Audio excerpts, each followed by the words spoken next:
as the first item on the agenda before. Thank you very much. Thank you as well. Before 8.1, so the Lake Strategy Overhaul Update, that'll be a little bit early on the agenda, just simply because staff will be need to be available for that, and then they have other issues after that. It might be for Mayor Tapsell, you might want to provide an update on the status of the Head Start process prior to consideration of item 8.2. Therefore, item 8.10, the verbal update, simplifying local government update on Head Start program, a pathway, will be considered prior to 8.2, positioning the Arawa Lake Strategy Group in the new resource management and simplifying local government systems to enable Mayor Tapsell to provide an update on the status of the Head Start program as a segue into 8.2. What does that all mean? This means there's a shuffle on the agenda, and Mayor Tapsell will come in and move into that slot as we go. So yeah, just to let us know that there'll be a slight change in the order of business. In terms of declarations of conflict of interest, are there any declarations of interest or any other items on the agenda? Okay, but we're concerned then to on our agendas to item 7.1, page 9 of our booklets. Now, there was quite a few items on our last agenda that I want to work through, because I think we need to pick them up and plant them in the right place. And I need to get an overview about where we've landed on a couple of the items. So please bear with me as we go sort of one by one, just to check in on some of these items, such that we're clear that they've either been picked up, they have been dealt with. We have papers, some of them we have papers for, of course, that are part of our agenda, but others are not too sure where they've landed. So I want to check in on that for the purposes of the record, making sure that we follow up on items that we've addressed through our meeting. So if we can move into the item, if you have other items, please raise them as well through the agenda. But if I just tick some of these off, hopefully we'll grab some of the items that others of you have. So in terms of, I'll continue attention to page 13, 6.1, the Lake Strategy. The matter arising was the request that both councils, Arawa Lakes Trust and NCTA, present a response to the strategy group at its first meeting in 2026, outlining how they would consider the building climate resilience recommendations by Rotorua and Rotorua Climate Group Change. What have I got here? I've been told that there's no action at this point in time. The Lakes Program Steering Group we suggested has been included in the upcoming actions in the workshop in August. Well, August that's here now. So can somebody give me an update? Aside from is there any update on that one? Help me out. I could probably jump in there. So thank you, Mr. Kenny and Chris Engel. I think this one has got bumped across agendas with your full, this being last time, then a full agenda for this time. So councils are considering those recommendations, action on some of them, so we can bring that back to. Yep. So we'll just note that and ask that at the next meeting that this be an agenda item, clearly shifted over to the next point of time. So thank you for picking up that particular item. I continue now to item 5.2, page 13. There is a request that a workshop or field trip be organised for the newly appointed. You can read the rest of it. I think it's sort of pretty straightforward, but the action was to set up a workshop, and we were to look at a workshop in September. Yeah. What's the update on that one? Are we going to just preferences to move out the workshop? September being around the corner, and waiting for the new person to come into my position and take that space. So again, we'll just note for the agenda that there will be a workshop. It's planned to have a workshop. It's responsibility of TELT to set that workshop up, but there's a hell of a lot going on, so we'll just have to reassess it as we go. But just for the purposes of this, that we'll put that in the hands of TELT to manage and communicate appropriately about that workshop. Cool. Well, thank you very much. 5.3 over the page. encourage all parties to continue circulating the resources. I think that's pretty straightforward, so we can take that one off. So all I'm doing is picking up the items that were set aside for the staff to follow up on. I can take again to 5.6, staff to employ the opportunities for whānau involvement in monitoring activities and report back to the strategy group on how to help whānau would become preferred providers, etc., etc. It seems to be that may well be addressed under a review, but is anybody from TELT be able to, or is it actually got Stavros as the lead? Transition. Oh, sorry, hold on. 5.6. Request the establishment working group to consider how this may transition to business as usual. The matter is to be referred to the 3 managers to collaborate on prepare report next meeting. Staff identified to support this program including Stavros, Chris Ingles-Weta, RLC to lead the formation of a working group. An update to be provided for the next meeting. So this is the deed funded project status updates.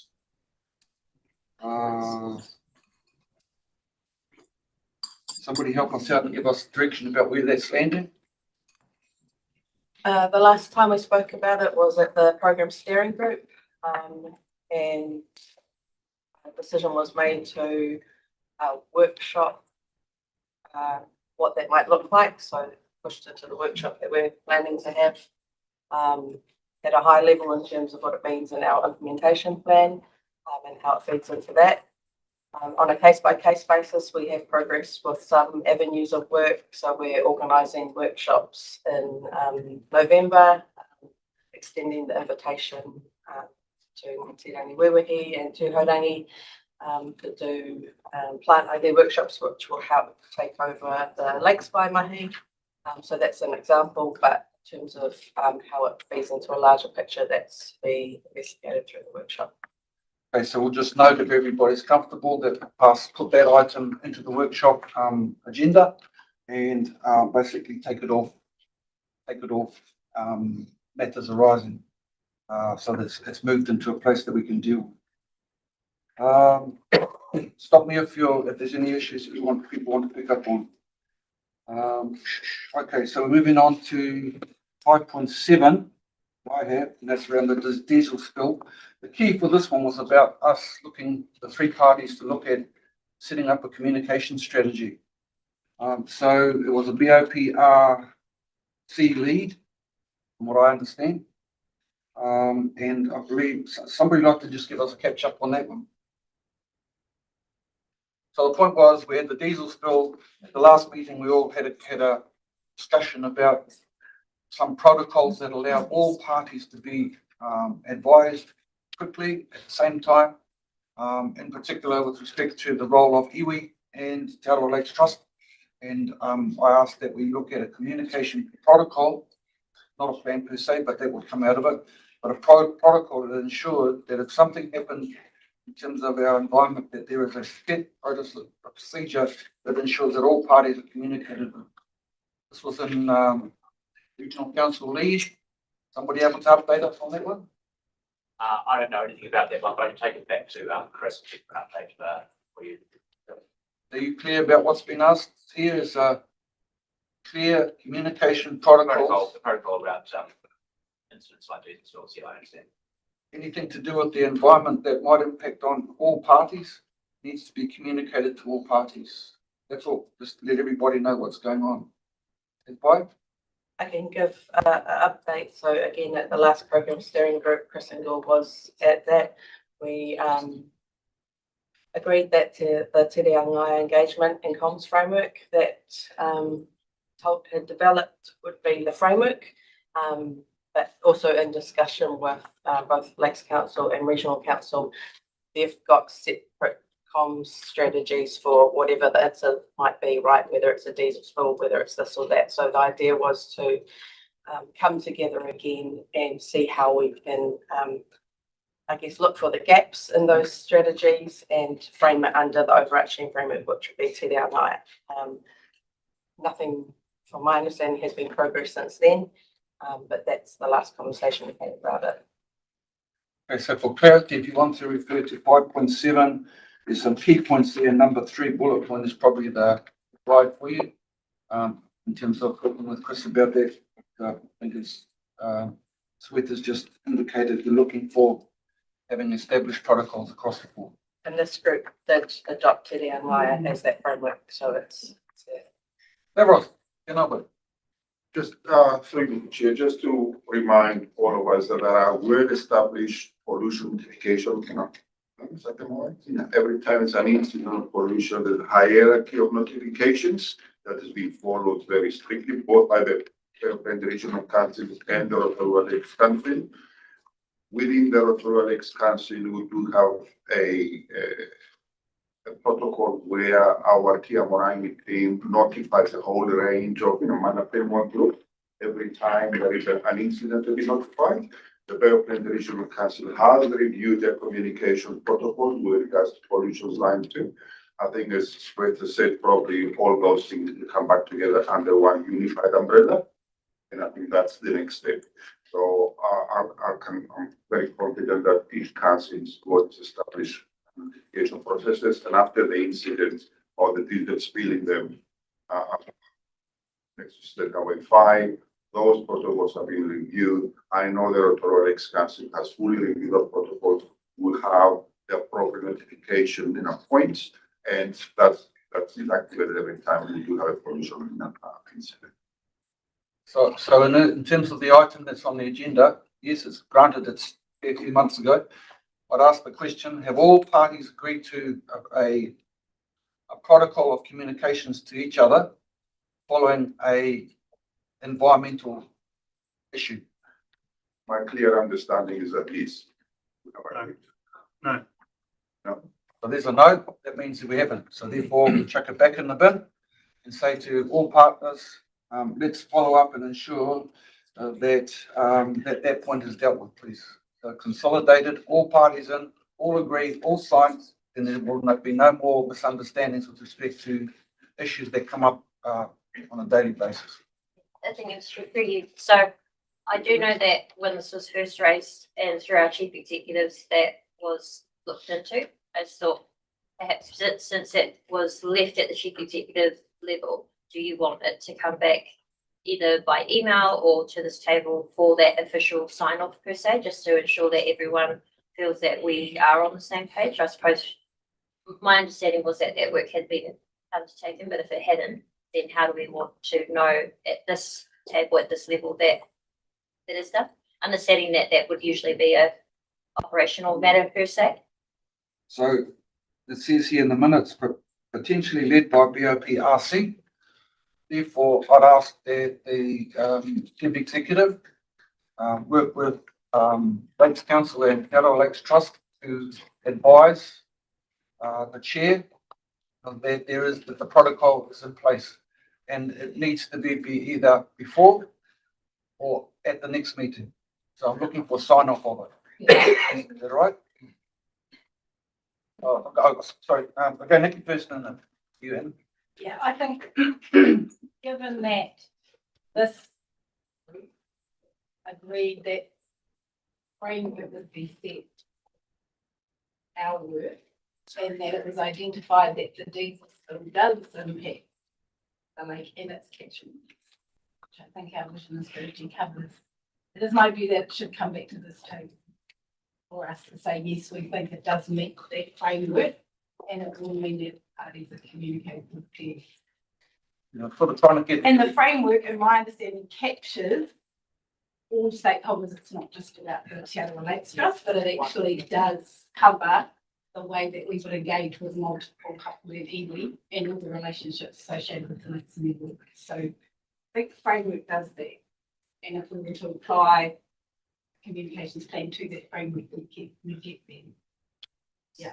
So just the example, and we've got on the agenda later on around the PFAS issue, we've got a draft communication strategy, and that's how we would do this. We would bring the on a case-by-case basis, whatever the issue might be, bring this to the group for approval under the framework. Yeah, so this is really directed at those things that happen like today, now, immediately, as opposed to long-term things that we have to deal with. And it's to try and ensure that everybody, that we don't have the same issues we had last time, which was some people got left out of the comms. And that's what I'm after, that one there. And so if I can ask, simply because it's in the minutes, that a representative of the regional council, please work with chief executives of both other parties to come together to an agreed process. So we're not debating it here. We want an agreed process of communication over, what does it say? Environmental events and emergencies. That's what we're looking for. Of simply how you do it, who you call, all those things. And we're only dealing, as I say, with emergencies and stuff like that. Advise everybody clear about what's asked for. And it can be either, somebody can either email or to our secretary or wait for the next meeting and have it as a part of the package coming in the next pack. Right? Sorry, No, I'll take it back to Christy. thank you very much. Cool, thank you. Over the page to page 17, and I'm talking about the presentation given by Professor Dennis. It's a bit of a hard name to pronounce, but there was one part there that's covered by Chris's report on page 71. So I'm sort of pretty happy about that. We've got all the names that we wanted from there. That's dealt with. Over page 18. If I can take us to the bottom of the page where it talks about staff to follow up by circulating the late business case to newly appointed members of the strategy group. Reference to recommendation 5, appoint a strategic advocacy specialist to the Lakes Council under the leadership of Stavros to coordinate, facilitate discussions across the parties. Whom would, 1, confirm available budgets, propose a procurement engagement approach, recommend candidates, and report back at the next meeting. Stavros. The intention, Mr. Chair, the intention is that, all the works we do around the lakes, especially with regards to flood risk protection, stormwater management, they do have multi-party contribution to that, primarily the Belfast Regional Council and the Rotorua Lakes Council. Rotorua Lakes Council has the responsibility of managing the urban network, and the Belfast Regional Council has got the responsibility of managing the upper and lower Kaituna section. My understanding of that direction was that the Belfast Regional Council and the Rotorua Lakes Council are to come together and align their resources and budgeting processes. That has happened. We do have a working operational group, that manages both the urban stormwater system and items including such areas like the Nokotaha stream, the lake level management, lake level management, and so on. That group is not in place. We meet regularly with the Belfast Regional Council. Our budgetary provisions have been aligned, and of course, we're going through a long-term plan for at this point in time, and we expect those to be on the right track.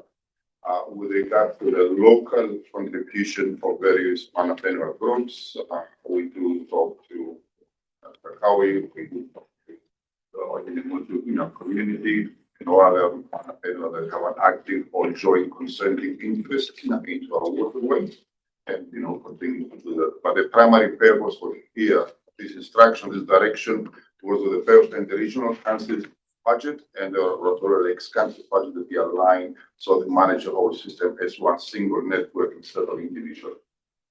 And we do have active and working groups for both sides. So the issue of the lake weed discussion was quite a big topic. We have at our last meeting. I think at the time had done a couple of meetings to try and get equity of resources coming from the government to deal with our lake weed problem in line with Wanaka and in line with others. And so we wanted to get a better handle, as this board, the table at least, wanted to get a better handle on those specific issues which are documented in the minutes. All I'd ask is that information is wonderful. Can you please add to it. So in other words, address the matters that are on the meeting minutes, add anything else that you can, and provide a paper such that one, in the first instance, we circulate the business case because that was a matter that was straight up and down, just straight circulated. Did anybody get it? Swear.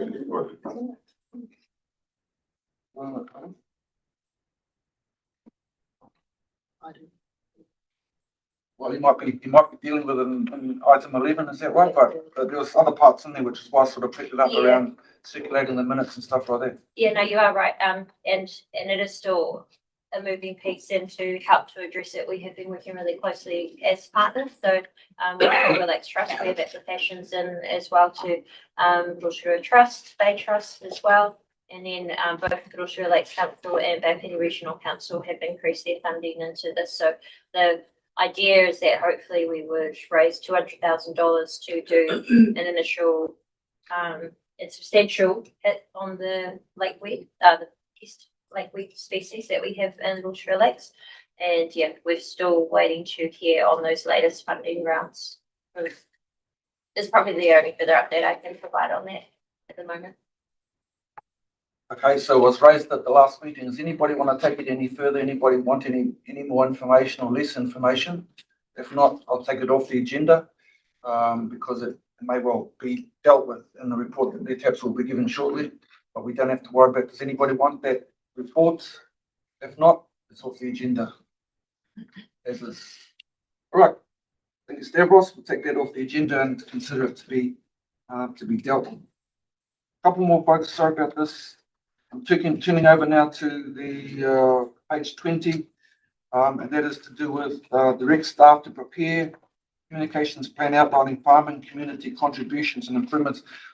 Yeah, that was nice, but that was off the back of the presentations given by those presenters who gave us some really good videos and stuff like that about how they are reducing nitrates and stuff like that on their farms. I think that we can take that as being done. And off the agenda, the field trip is the next one. I think we've sort of dealt with that. And then if I can turn to page 21. Oh, that's the Rotorua community, so we dealt with that one. What's it? So we do response to the regional council. That's going to be in that workshop. Right?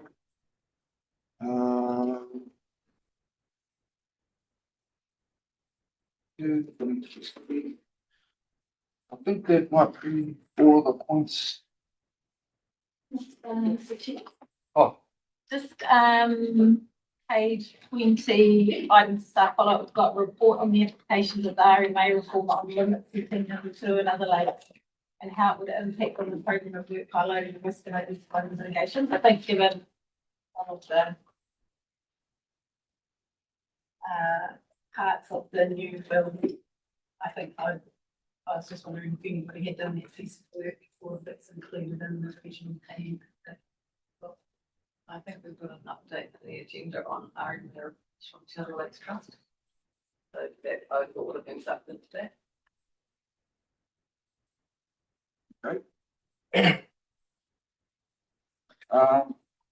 there's a couple more just to finish up. I think that is staff to provide a regular updates on plans, which is we've sort of got an update on that on the agenda.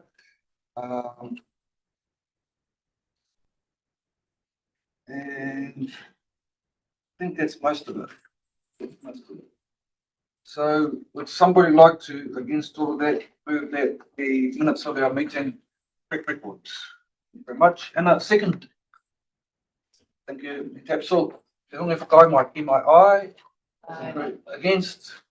Karen, thank you very, very much. Through you, Chair, can I just make an administrative suggestion that instead of going through the minutes to capture the actions, that we actually capture actions associated with the meeting and circulate it to staff, so that when we get to the point of reviewing the actions, we have got their responses to each of them, because I know that a lot of the staff that would have been responsible for some of these actions aren't here. But if we just captured an action schedule from the meeting and sent it out 2 weeks beforehand, we could have run through each of the actions with their response, how they responded to it, or if it's good, then we would have just been able to go like an action register. Points well made. I've discussed that with Miranda, and I've talked to that.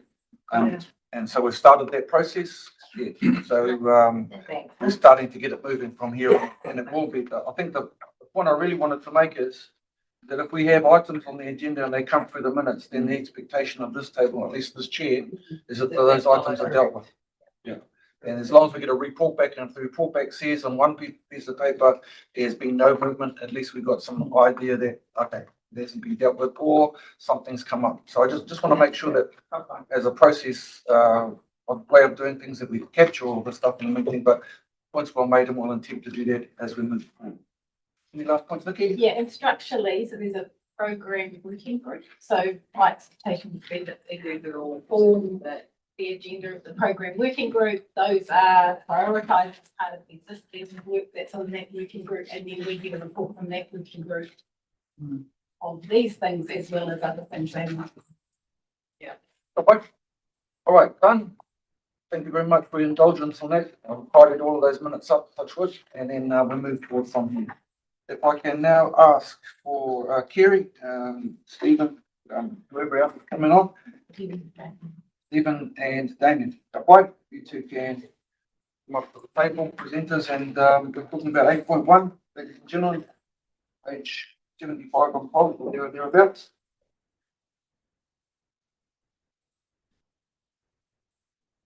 Tēnā koutou, kia ora koutou. Or Stephen Lamb, Tika Whakawinua. I'm sort of standing in for a few people today. Kerry Brown is unfortunately sick at home with the kids, and Adele Hatfield, our spatial planning manager, is away at the moment. But Rotorua Council has offered to step in and answer any difficult questions that I don't know about. So just the first thing to note that obviously this is under the Regional Council logo, but it is not a Regional Council project. This is the Bay of Plenty Region project. Social planning is across all local authorities. The Regional Council is acting as the secretariat at the moment, which is the coordination. But everyone has a role and a responsibility and obligation under this project to get it right. So just sort of quickly go through a bit of an overview of the regional spatial plan, where it's up to in terms of the program. The implication for Māori is because this comes under a treaty settlement, this forum, and that's an issue to understand people interested in opportunities and then next steps in terms of where this thing is taking us and how to get involved.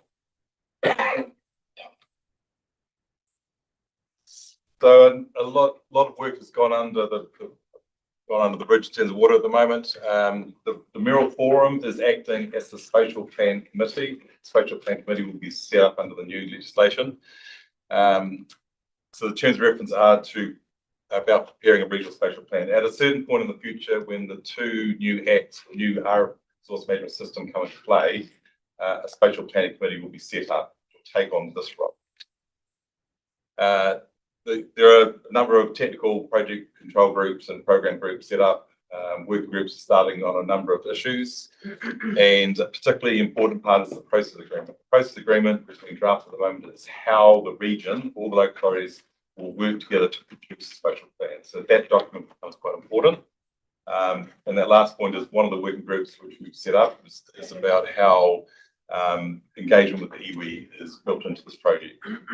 As you imagine, the spatial plan covers a lot of ground. So it's a question about how we manage this all the way through.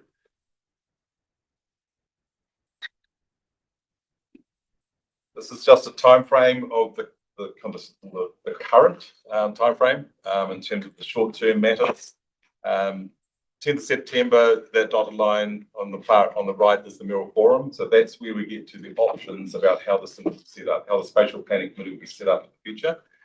And this is all set up for the point where the two new acts, the Natural Environment Act and the Planning Act, come into play. So in a sense, so the Bay Committee is ready to go, rather than waiting for all that hopefully certainty to land sometime in September, we think now. So this is about getting things moving ahead of time.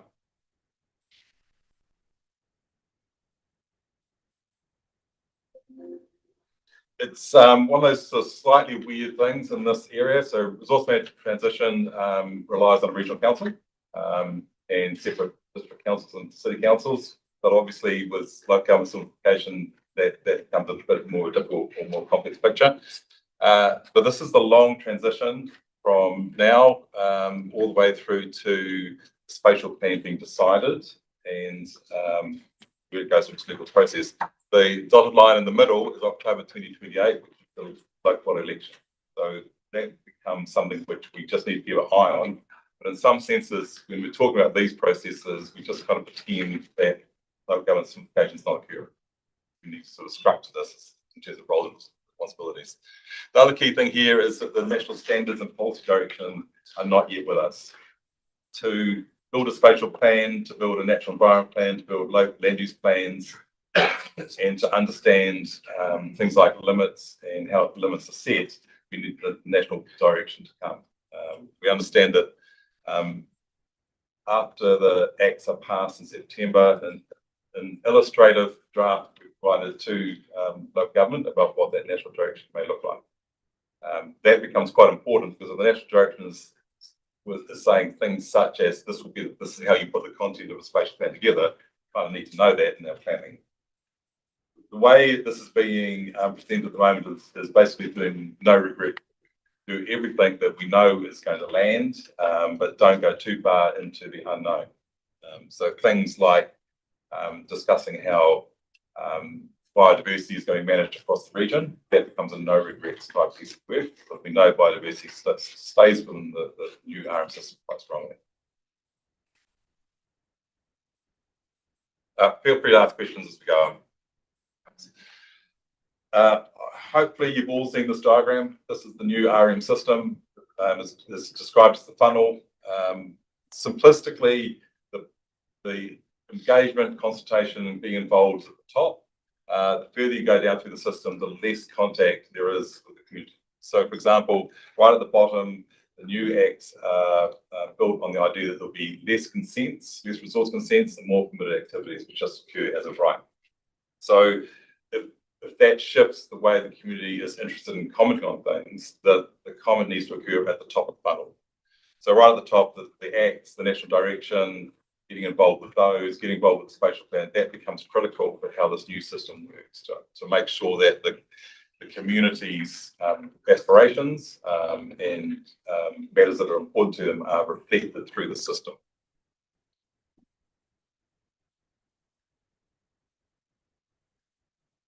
So just touching on implications of Māori, this typically comes out of the new resource management system and links to the spatial planning within it. The approach under the RMA around having sections 6, 7, and 8 matters of importance has disappeared. So, for example, kaitiakitanga is no longer a matter of national importance to be considered. Maori interests are focused more on process rather than content. So it's like identifying and protecting sites rather than wider policy around protecting cultural values. Treaty of Waitangi related recognition, that's the equivalency. To understand the number of iwi are working with around with at the moment. Resource use limits and caps, they are being set and guided through national direction. The attributes are being set through conventional science at the moment. So things like Mataranga Māori and cultural values are unlikely, in our opinion, to have much influence into that system. The iwi happy plan documents are something we pay a lot of heed to. Because they were written under the RMA system, they weren't written under the new system, obviously. There's a little bit of a concern that they may not align very well with the system. So, for example, if an iwi happy plan doesn't talk about spatial matters, then it'll have less influence into the spatial planning system. And the impact of regulatory relief, which is a new matter for sort of the planning world. Essentially, that is the idea of some form of compensation being paid for some forms of roles. And sites of significance to Māori are one of those matters.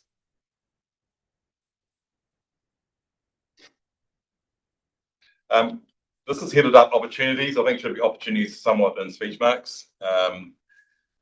The Spatial Planning Committee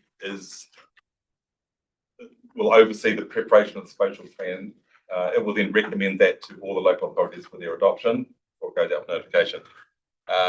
The mayoral forum is considering how that spatial planning committee is put together, and there's a diagram coming up about one of the options. The select more, there is a question over Tangata representation into that process. The recommendation, I think, is that it should. That's one of the principles, which is down the bottom there. The select committee has reported back on the planning bill and the national environment bill, and they have also recommended that at least one member should have quotas, knowledge, expertise, and skill related to Te Ao Māori and Maori development. So that's the recommendation that the select committee has made to Parliament, and that's not yet been agreed by Parliament. So that would be something for the mayoral forum and the local authorities to consider as they put that spatial planning committee together.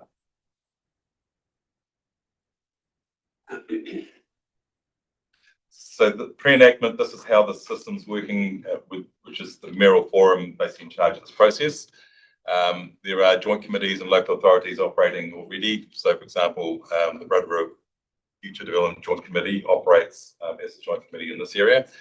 And there's a program set for beneath that. And so effectively, this is the technical response to this process. So, for example, the Kaupapa Māori is involved with that engagement and planning for engagement for this process.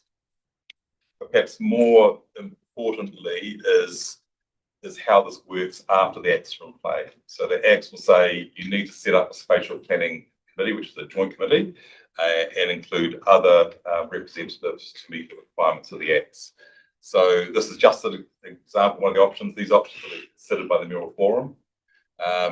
So this model is based around the 3 sub-regions which have their sub-regional spatial plans and keeping that kind of going. So there'd be the Smart Growth Joint Committee for the Western Bay, Eastern Bay Plenty Joint Committee, and a Rotorua Joint Committee feeding into the Spatial Planning Committee.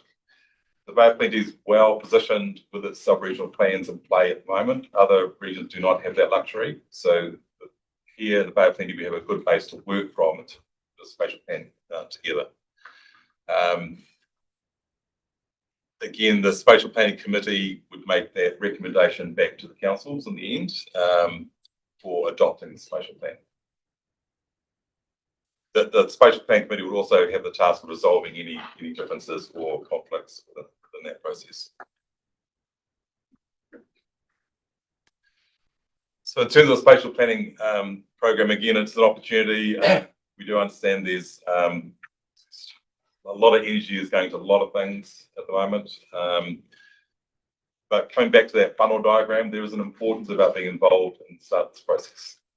If things shift away from consenting, where we used to put a lot of attention, then it needs to be done at the top of that funnel. There's a bit of an emphasis on maintaining relationships with councils.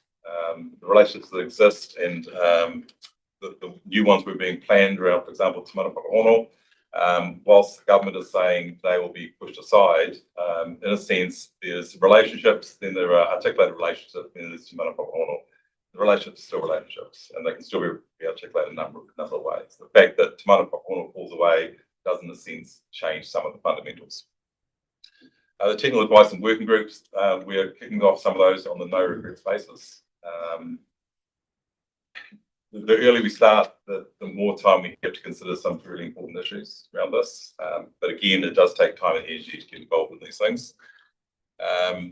There's a potential to update even Hapu management plans. Again, that's a timing thing. The Regional Council does have funding for some of this work. The mapping sites of Te Māori has been an interesting question over time. Sometimes it is seen as a good thing and sometimes seen as a bad thing. And this is where we get into some of the information that supports them. It's not to be shared. The issue here is that the new system effectively points this direction and says that's how you recognise Māori cultural values. And so there's a question about how the region responds to this. And then, of course, the resourcing capability to contribute to this. Like I say, the Regional Council has got some funding for some things. Other councils support as well.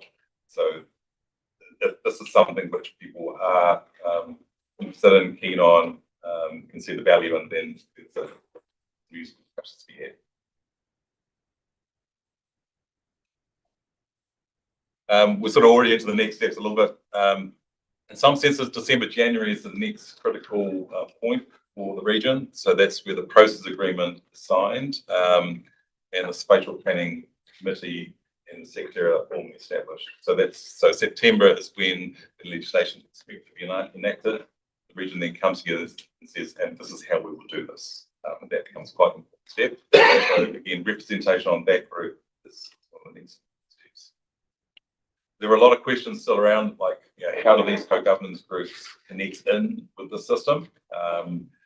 Don't have all the answers, but the working groups will hopefully be working through anything which is to resolve. And I think that's the presentation. Happy to answer any questions. Thank you very much, Stephen. Hotline, any questions? Thank you. I'll go back to the diagram. I just have a question around Diagram that. the first diagram, the funnel diagram. That one. So, hang on. The structural one. That one. My understanding is that this committee is a joint committee. So so my assumption is that we are sitting in the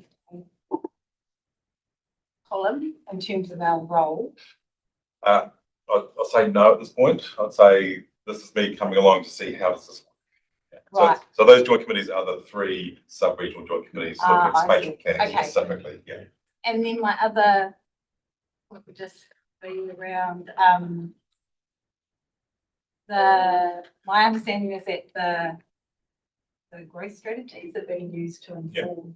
So I guess my point would be, at what point would there be a revisiting of those growth strategies to ensure that the voices of the community, and particularly Otago, are being heard in the growth strategy for this district? Because I would submit that it may not be as clear as it could be right now. And so if the regional council is going to take this forward, then it's actually in relation to the law. Yes. So again, it's the regional council is just in a sense coordinating this process. So it's all local authorities. Oh, and that's for the table. Yes. That's it. But in a sense, in this model though, Rotorua would have a joint committee in a sense and would hold its sub-regional plan. Yes. And then the question is, how does that mesh with the new legislation? Yes. And so that's where that discussion would occur as to what it does and how it does it. Yeah, and that probably goes back to my earlier question around what was in the minute. The earlier minutes was, so I appreciate this general paper about the system, and then appreciate Dee has done the top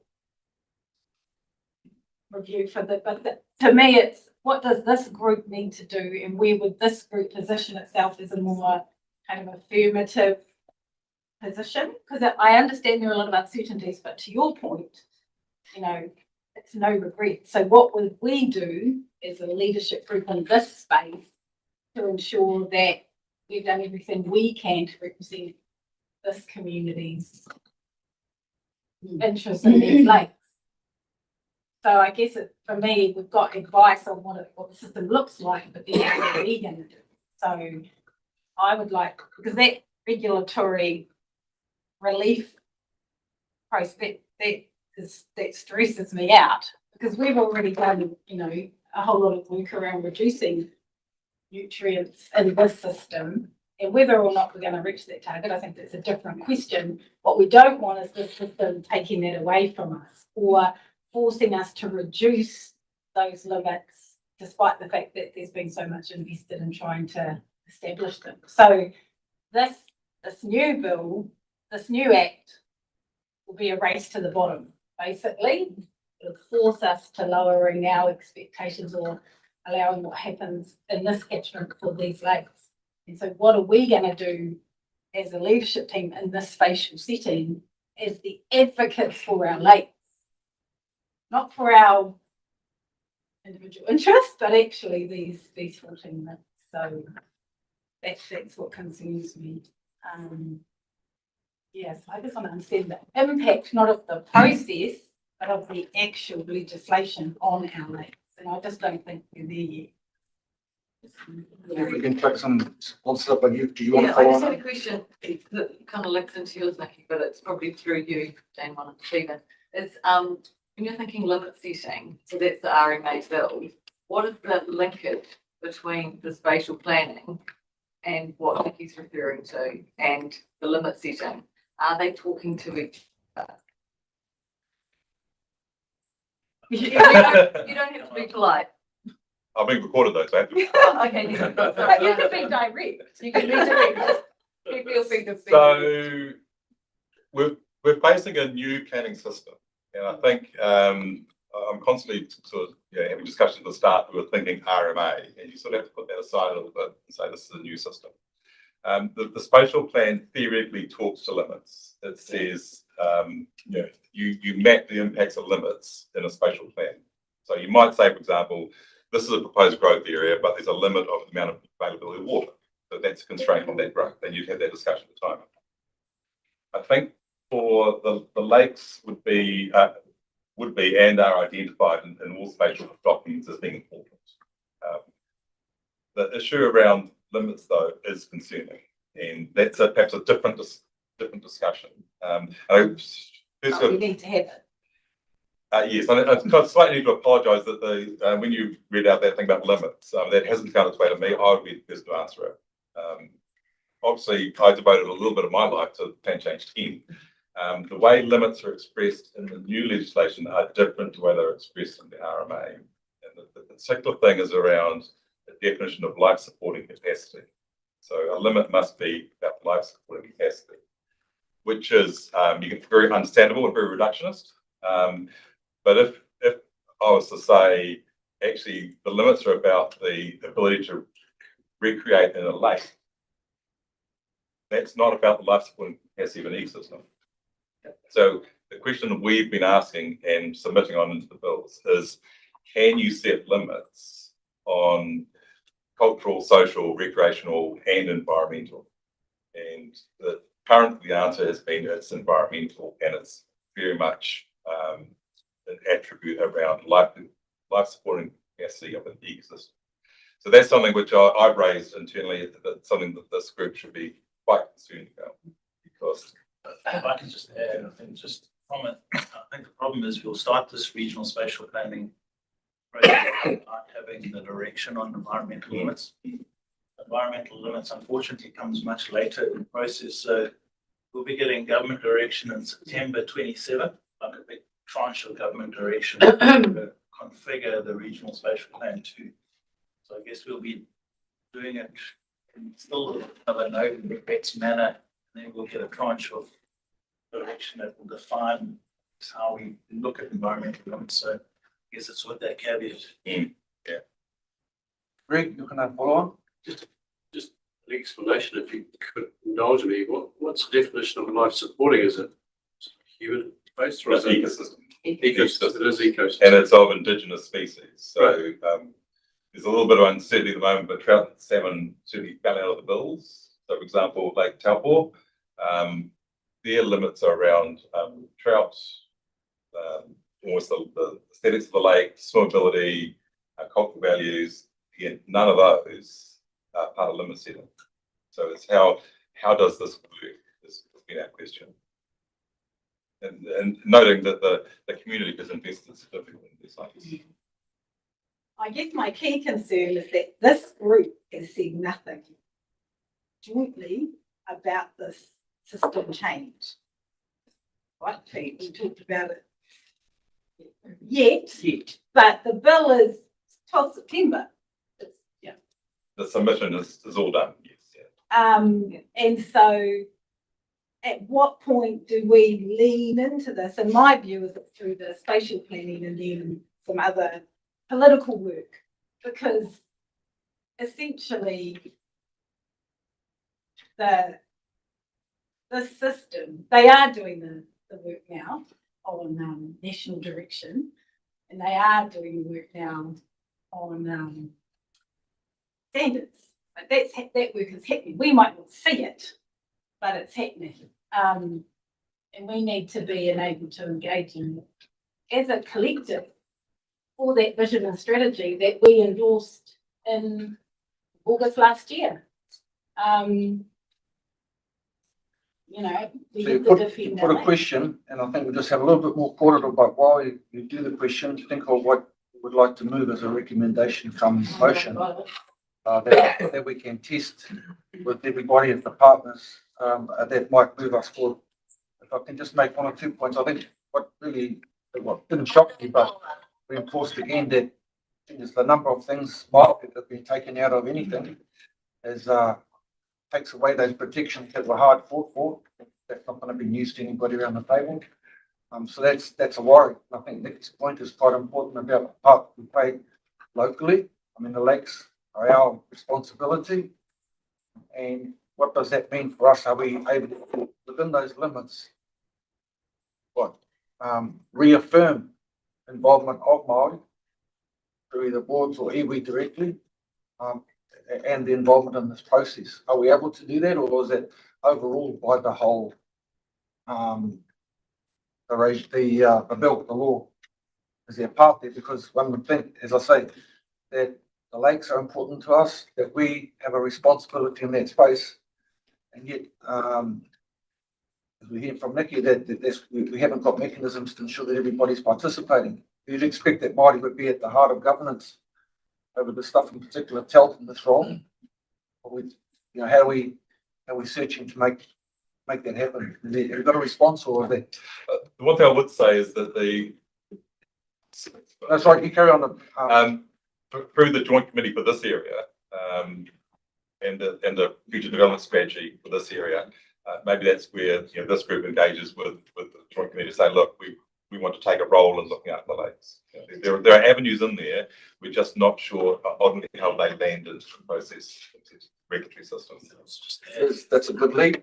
Did you want to add on? Yeah, I just want to add that, the future development strategies that have been developed by various components is an input into the regional spatial plan.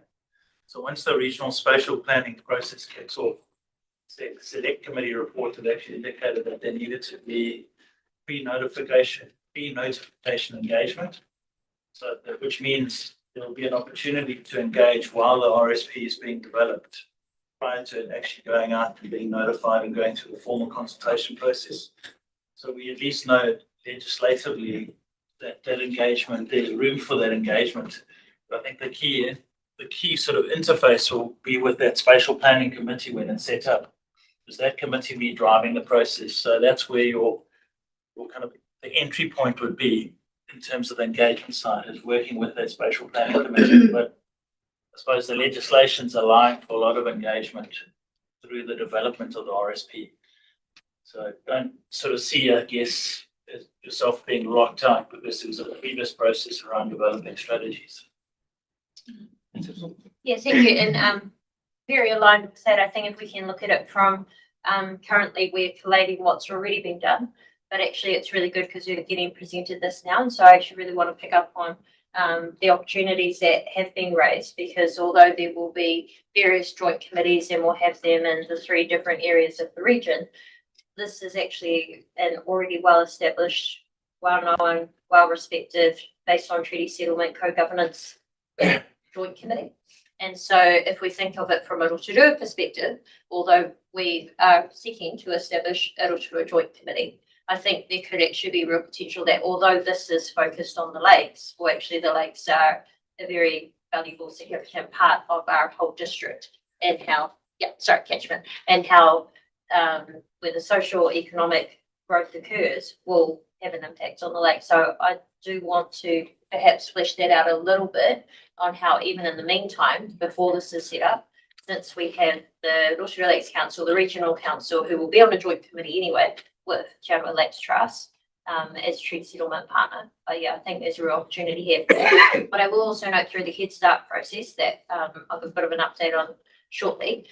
It was really positive to have the Te Iwi chairs involved in that to help us to co-design.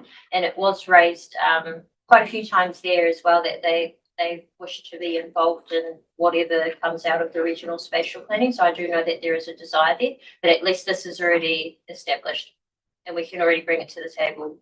Yeah, so I just told you what's already being said. Good point. Last couple of over here and then Costello. I was just thinking, because I taking on board what Nikki said in terms of the more hyper focus of this group, particularly on the lakes as well. I don't know whether hyper focus is right. No, I'm But because I think when you talk wider spatial planning, pardon the pun, but the water quality aspects of it and the limit setting can be diluted in a wider context of what does get urban growth, housing. I don't want a house next to me, and you kind of have so many other competing things that you're discussing around regional transportation that the voice of the lakes and the environment can easily be lost at that table.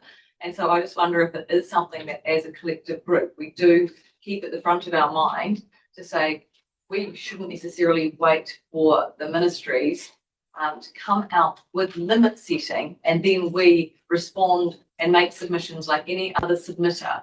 Whereas if we're wanting to elevate the importance of the limits we have already set and the advocacy work we have already done, like even the Rule 11 and the capping and the not letting proliferation of intensification of farming in the catchment. If we don't want all of that mahi over the last 20 years to go by the wayside, I think we actually could be looking at saying, capture the limit setting we have done and really promote that as a standalone joint. It won't be a submission because they haven't actually asked us to for our opinion yet, but just because they don't ask us doesn't mean we can't don't tell them. So maybe that is something that as a subgroup, we pull out as a spatial planning project and have a separate discussion on how we get that politically in front of the ministry and advance while they're still working behind the scenes on setting those limits. I forgot, I think that's where we're heading. Patimana? Just taking some of the conversation, I think I agree with you. Some of this current conversation is another level. I think we've just got to lift ourselves back up to just a bit of a higher level to deal with the regional spatial plan at this point of time. Yeah. One of the things, if I could put my hat on to be part of this group in the first instance, is that I would revisit the spatial plan that was done specifically for Rotorua. And in that plan, I would look at the participation that was made by TOP in that plan and what they were advocating as a need for them moving forward. I think we should try to maintain the consistency of what we were saying. And once we've picked up what we were saying in the regional plan, we then ensure that it's being taken over to the whole of Bay of Plenty regional plan.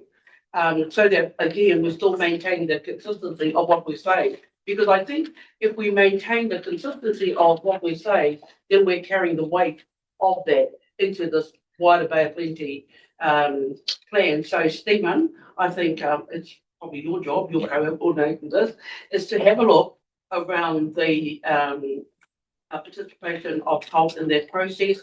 What did they say in that process and what were they wanting seen in that, and has that been carried across to the regional plan? I think, and then bring it back to us, and then from there we can launch up or from there. And so we're not coming from kind of everywhere, we're going off our plan, and if there are gaps in what we see in that plan, what we need to be saying in the regional plan.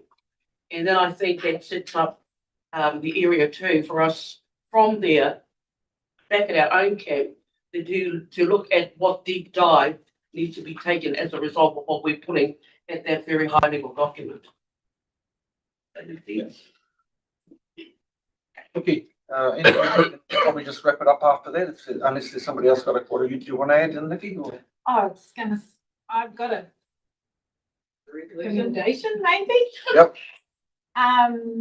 I've just got here a comment that strong joint advocacy for our lakes and our individual and collective role as Rotorua Arawa Lakes Strategy Group members, and that staff identify a pathway, maybe it's comms, maybe it's interface, to support individual and joint advocacy. So into each of those processes, how would we individually and jointly be advocating the lake? And then the recommendation is that and then I've just got some things. Delia identified some things in her report. I think that, so then I've got that we agree we have a defined role in the regional spatial plan development and seeking advice on how that role is achieved jointly with the work that Tom's already done, and there's a couple of things in Delia's paper which we could action. That this group and Shallowa's relationship with the lakes are expressly articulated in the RSP, including the mapping, the layer, that existing views from iwi and hapu are brought in, but there continues to be extensive engagement with hapu and iwi, and that resourcing for that is provided to those iwi and hapu to engage in that process. Quite long. So I'm suggesting that, that is long. Well, What say we one's a pass it over? recommendation and the others are kind of the actions. No, that's right, but what say you pass it over or email it to Mirinda, and then we put up on the screen, then we know what we're talking to. There's sort of, there's a bit there, and in the meantime, will the rest of us have a cup of tea? Can I just make one last comment? Right. We're going to be waiting for national direction for a while. And so what we talk about as well, we can make our own future. Yes. And at some point, someone can tell us we're wrong or we're right. But if we wait, then these opportunities will disappear. So As long as that door's open, that we do can determine our own future, I think that's important for us in light of the discussion we've had, so. Well, and I posit that the workshop that we're going to have in October, given your timeline, is that we've got the vision and strategy already. We have articulated what our future is. Like, we've already said that. I think it's how do we use that to influence this existing system as much as possible. We'll just, that can be noted Yeah. from Twitter, or we're working over on that workshop. But in the meantime, thank you very much to both of you for your input. My suggestion is that we have a break, maybe 5-10 minutes, just have a cup of tea and do anything else you need to. And in the meantime, if you can email that to Mirinda, chuck it up on the screen, people can have a look at it, and then we can go from there, right? Why? Everybody happy? Yeah. All right then, hiki na tō tātou hui, and ka kōrero just have a statement to the kai. Nā mai hara mai nā koe, hora nei, hara mai nā koe, I runga I raro. I waho I roto, I rangi nui ki te kai, I whapa aku rewa, whiti ki te ora. Tino na te ngā kai te wairu, te ara whakatū, ko I rā e rongo, kai rea ki runga. Te profeti, whakamaua kia tīna, tīna haumi e hui e. Tai, yeah. 10-2, eh? Thanks very much.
If, Brenda and Vicky to sort out those, we haven't quite nailed it as yet, rather than hold ourselves up, we'll just get on with the meeting because it's going to be a presentation at least by Tame that allow time for our secretariat to formalise those, and we'll come back to all of the motions associated with the last presentation. But thank you very much, Stephen and Damien, for those presentations and matters arising from there. I can turn us now to 8.2 on our agenda. Funding deed review. You have the Ministry of Environment need of funding, obligations, deliverability, and the case for redevelopment. Comment? Yeah. Tēnā tātou, nā tātou, whai tēnā tātou. I'll sort of take us down a trip of memory lane, bring us to the fact that has read sort of card out for discussion. In 23-24, following an independent review of the strategy group, there's either do we bid it? Is the strategy group still fit for purpose? Or do we overhaul it? And in which case, if we overhaul it, here's 6 recommendations. One of those recommendations was to review the funding deed that governs the Crown's contribution to the group. To follow one of the hui here, help us tasked with leading the review. In which case, the report that you've got in front of you is that review. Before we jump into it, and as I said, I'll take it as read. The trip down memory lane, or the historical context I want to provide, is from 1987, 2005. Te Arawa negotiated with the Crown our settlement. It was acknowledged that we would own the lake beds. Through this forum, we would co-govern or co-manage the water. It's recognised no one owns the water. It's not something in the Māori culture, but neither the Crown would own the water. To which case the Crown said they would contribute some money to help protect water quality or improve water quality and provide for Te Arawa's relationship with water. And that was captured in section 49 of our settlement act. That this group's purpose would be to improve water quality and provide for Te Arawa's relationship with the water. We signed our settlement in 2006. In 2007, 2 councils relegated Te Arawa to a cultural advisor, saying that Te Arawa didn't bring any money to the table, and Te Arawa probably didn't have the right capability or capacity to help allocate Crown funds that we had just bought for almost 20 years. From 2007 to 2020-ish or so, a lot of that Crown funding was allocated to improving water quality, but going to forgetting the other part of section 49 of the Settlement Act, which was providing for Te Arawa's relationship. In leading this review, the funding deed has been amended 3 times since 2007. The question I put to everyone taking the paper as read is the funding deed still fit for purpose that governs the remaining 5 mil or so? Given that we've got change in the legislation that we operate within, provided now with the historical context that many people aren't aware of, what I'd say are the failings of the Crown and the Council to honour their commitments, and knowing where we want to head over the next few years. With that. Right, we've got the paper. There's a starting point, and there are some recommendations that follow from that, but floor's open for any feedback, discussion, audit, or anything to add to.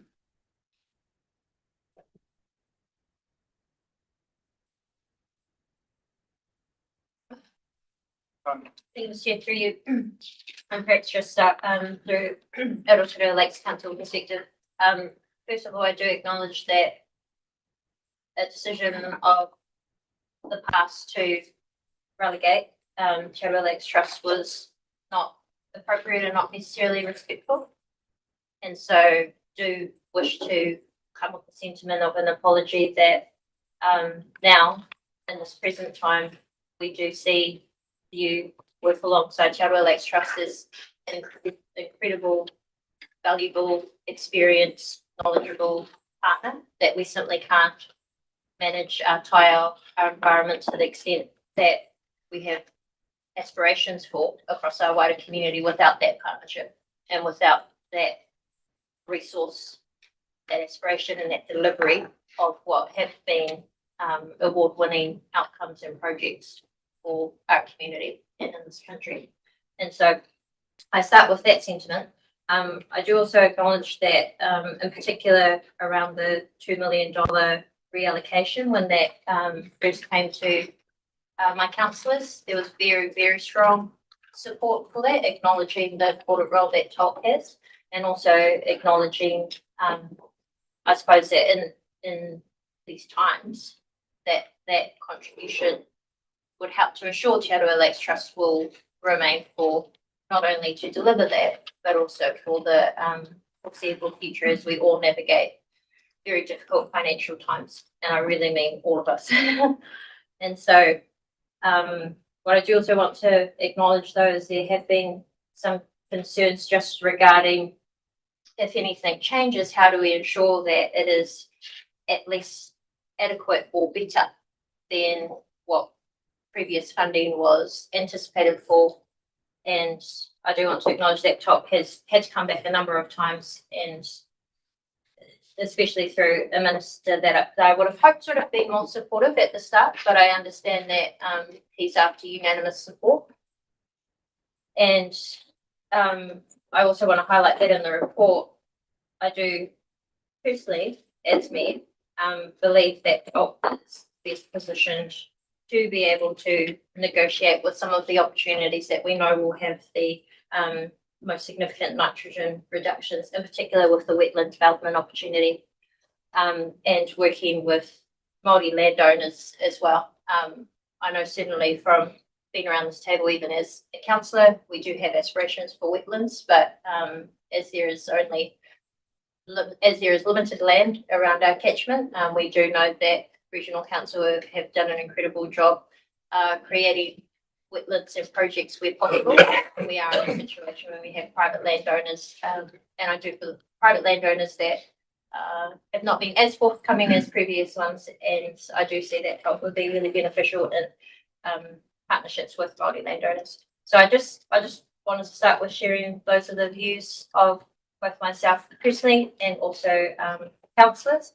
But again, there was just that concern, which I appreciate that TOP has come back with on if there was any change to the funding, will we be guaranteed that it will deliver the same, if not better, which I do know TOP has said they have. I'm not an expert in the environment. That's probably certainly more regional council who looks after the environment, but probably the majority support from our council would result in us being supportive today as well. Response? I respond or not? Totally putting my order. Regional Council, we've had a bit from Rotorua Lakes. Thank you, Tommy. Thank you for the presentation. And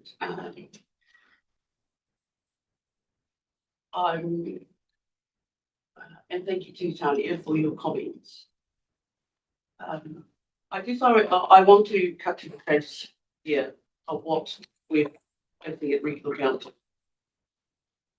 And overall, there is recognition of the importance of the role Chatham Lakes plays. What has come about, though, in the current digging is the concern of the desire for coal to enter into a relationship with private Māori landowners who actually own the land where the wetlands are likely to be developed. And the concern is around whether or not they can be achieved. And at the moment, we have a division around the ability for that to be achieved. And while the regional council is trying to look at how to support the entirety of the deed, I guess the question around, do we revisit the writing of the deed and how frustrating it must be to hear, Tami, given your initial corridor. I am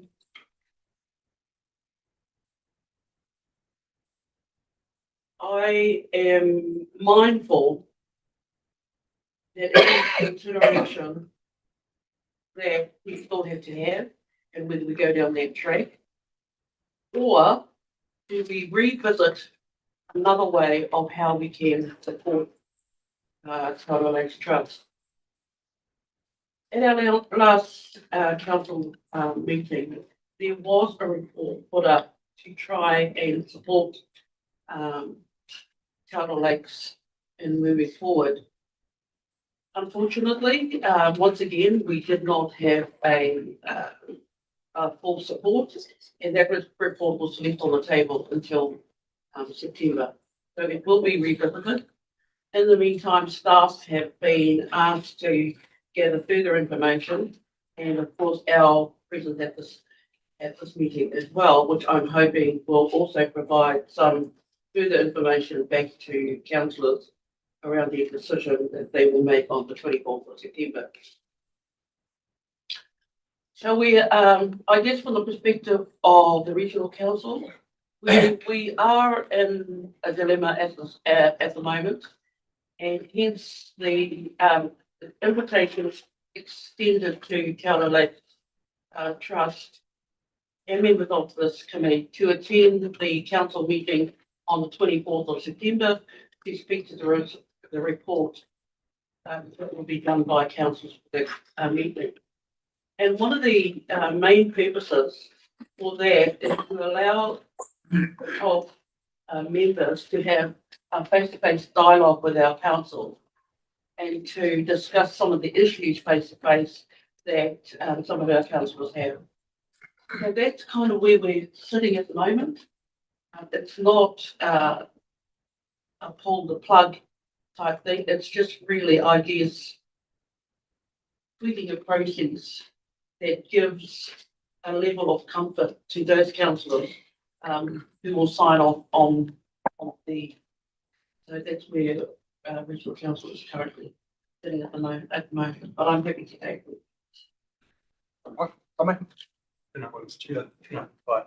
There's probably four kaupapa here, and some other. In terms of the Waiō woodland, totally agree with where Councillor got to with maybe we can be support there, helping stations.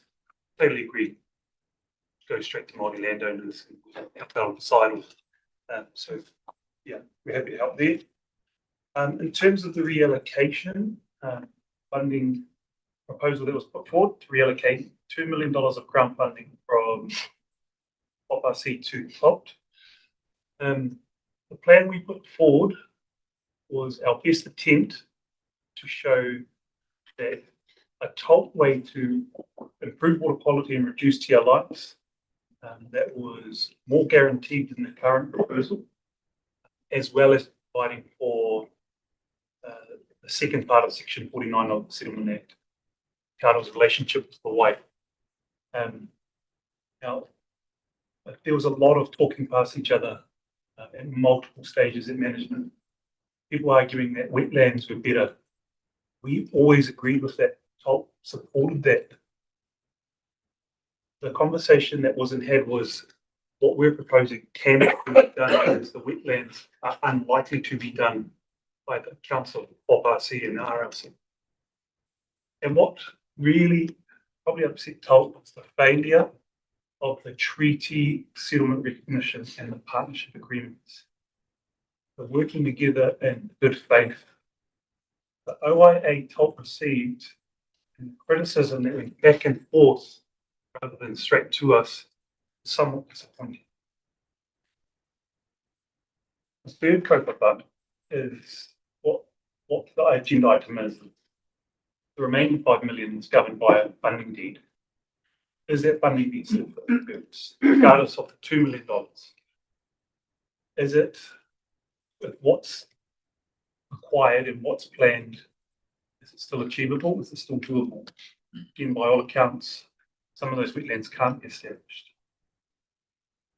The question here is, if we go through amending it, working through MCERT and different processes, as a collective, we would develop what that looks like, that honors the settlements, honors the partnership plan for a new future in a new legal context. And then the last one is, outside of those ones, acknowledging the acknowledgements that have been said around the failure to uphold the treaty settlement commitments and obligation. That's a conversation that can be had both individually between the different entities and through this forum, regardless of the funding deed. The outcome we're after doesn't need to be solved just entirely through that. Any other comments you want to add to? Nikki? And then, Yeah, so just for clarity, I've got two things as well. So we've got a recommendation to support a review of the deed. And that was, as Tommy said, one of the review recommendations from a year ago now. From an independent review. Yeah, so I guess I accept what you've said, but the recommendation we've got in front of us now is that we address the deed review. So I'm happy to, as the paper is read, take the recommendations and move. I think I do want to make some comments though on the reallocation of the $2 million. So, and I guess my question is probably to Tammy's recent, it does feel a little bit like about us without us, a lot like that, given we're all in the room here, and not about just us, but about partnership and actually the lakes. Lakes seem to be missing from this discussion. In terms of the reallocation, that is to support the achievement of the outcome of the settlement, not told. And the proposal was written from the that for that settlement to actually be met, we need to play an active role in the restoration of those lakes. Not this only, but out there, hands on the ground, and Hapu and iwi in that role. So that $2 million reallocation was to achieve outcomes for a lake. To the point about it not being guaranteed, nothing's guaranteed. The plan that was put together 20 years ago is in a completely different context. And yes, we have made progress, and yes, I support the limit setting, and yes, I support the progress made to date. But as far as I can tell, we're not going to hit the 2032 target. There's nothing is guaranteed. And who's to say your plan is more guaranteed than our plan? What our plan does guarantee is that that settlement is upheld and that our relationship with those lakes is delivered, not through third parties, through us. And we can do that in partnership. We're happy to do that in partnership, but not in our absence. That's how this feels about us, without us. These two organisations here having discussions and making decisions about our right to participate in the restoration of these lakes was guaranteed through that treaty settlement that was hard fought for 100 years. That's what this feels like to me. So that reallocation of $2 million, you've made your decision, happy to come on the 25th of September. that's not what we're talking about for this recommendation. This recommendation is revisiting that deed that we agreed we would review earlier this year so we could deliver on our promise to that vision and strategy as Te Arawa. Don't be the barrier, people. Our aspiration, you have all said you supported. I want to see that in action. I move the paper. Before we do, Emma, did you want to respond? Look, I suppose it's just having sat at the table a lot before the conversations around the deed of settlement, and I acknowledge that what you've said, Tame, it's just, I suppose, having sat there, I never felt when Sir Toby chaired for that decade that he was just there as a token person. And I don't want to take that away from the people that have actually sat at the table for a decade, giving their time. Willie Emery sat at the table. Sir Toby sat at this table. They signed off and they contributed. So it wasn't tokenism and it wasn't just relegating Te Arawa. I had a lot of respect for those people who have come before this entity, and I don't want to belittle their contributions that they put into this group by saying that they were here as tokens. Because I know that Sir Toby took his role as chair of this entity and signing off every annual work program that we came to a table with, saying these are the interventions, these are the actions, what do you think? Are we on the right path? We're doing the right things for the future generations. They scrutinised, they looked at, they could say, no, we don't agree, we want this action. No, we don't agree, we want this to be done. But they participated actively and signed off each one of those annual work programs to show where the money was going and how it was going to be spent. So I just want to acknowledge those other people as well who, I don't know, it was from my perspective as a staff member, for decades coming up to this table, that's not how I ever viewed Te Arawa Lakes Trust's position at the table. I saw them as an equal partner, whether or not they couldn't put the sewage pipes in the ground because that was the mandate of Rotorua Lakes Council, so they didn't put the pipes in the ground, and they didn't write the rules because that was regional council's role under the RMA. They had to write the rules, but I definitely saw them as a partner, and I'm really sorry that that's not how Te Arawa Lakes Trust feels about that relationship now. And I'm happy to have that conversation and apologise if that's how it's felt now. But it's certainly, if I go back a decade ago, it isn't how it felt at the table then. And I didn't get that sense coming from Sir Toby or Willie at that time.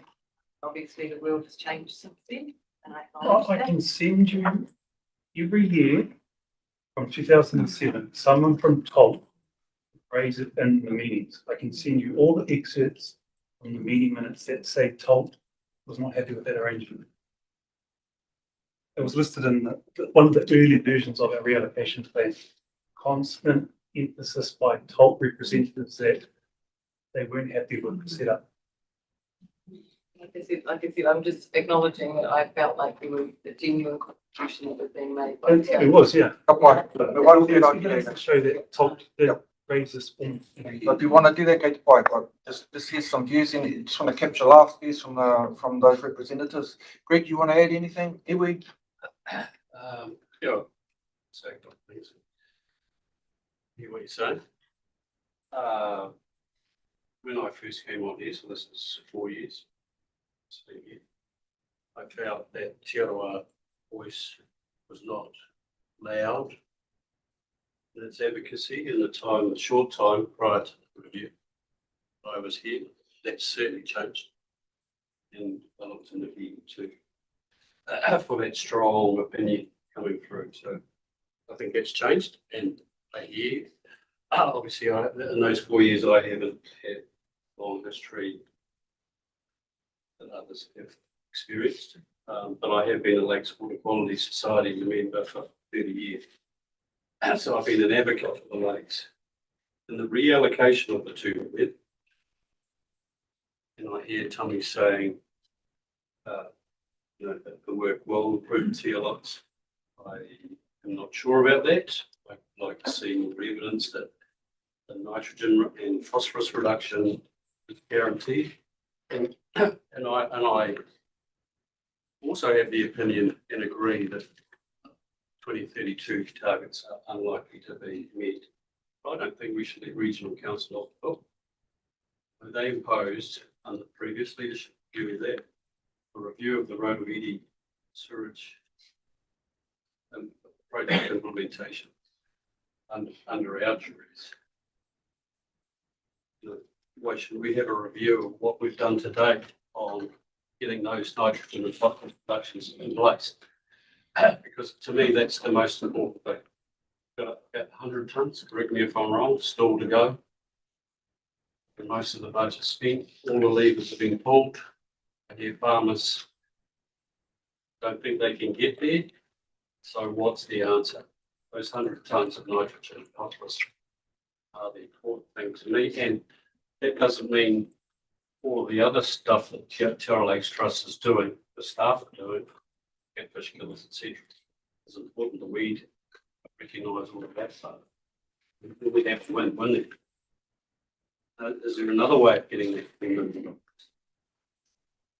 know. It's just here for me, we have iwi, just an opportunity to have a thing. Tēnā tātou. Tēnā koe tange. Me mihi tuatahi I ki tēnei rīpuata o tau nei ki mana mea tātou. Tuarua, me mihi Patika to the deed settlement of 2006 and also the MOU in 2007 and also the contribution that Te Arawa Lakes Trust has contributed to many projects, not only to our taiao, but to the many whānau here and around our district. I think it's timely that you bring this to the table. I think it's timely to see what can be done from the perspective of what Te Arawa Lakes Trust is moving into and where they want to get to. I think it's an opportunity for us to actually learn from what we have had done previously and what we can do in the future. And I think it's a time and a place where we can actually start to have these robust discussions on where to next. Nō reira, ka tika kamihi atu kia koutou. And for this work that you have presented today. Mr. Chair, I just want to acknowledge the presentation given today. I don't want to get into any of the political stances or what's been happening in the regional council. However, I do want to say that I don't just sit here as a representative on the Bay of Plenty Regional Council. I stand here proudly as Te Arawa and as a member of this community that we serve. And with that being said, I'm happy to support the report as well. Rangi, may or may not. Well, just following up what Nikki said, if we've got positions that are not exactly all aligned, then to me it makes sense to have an independent reviewer. Just common sense. I'm going to give Tame the last shot because it's his paper. Is anybody else last call? I'm just asking for Yes. actually, it's probably more for our insert partner. And want to acknowledge the significant shifts into the new insert entity. But I just note that recommendation 4 and 6 are sort of more about them. So you have recommendation 4, direct MFE to engage as an active partner. And then recommendation 6, note the systemic crown delivery gap as identified in the Auditor General's review of the trend settlement, et cetera, and in particular, failure to give effect to the cultural dimension of the Te Arawa Lake settlement through this program. I've signalled our support, but I just wanted to check that is whether there was any comment if you wish on that, because we do have a significant partner at the table as well in our ministry and representing our minister. So I just wondered if it was possible to just get their view on those recommendations in particular. And I just want to acknowledge Tami for bringing the take to the table, but also the conversation we've been keen to sit down here. Maybe if I put in a process element from the minister's perspective, and so he's been really clear that under the deed and his responsibilities are about the funding. And so the process to make the change is something that he had to agree to, which is that there was a conversation and there was unanimous agreement within the governance steering group. So that's great having that recording today. The next phase would be a submission through to the minister asking for a change, if whatever that may look like in terms of proposal. And then the minister will assess that based on the merits of the proposal.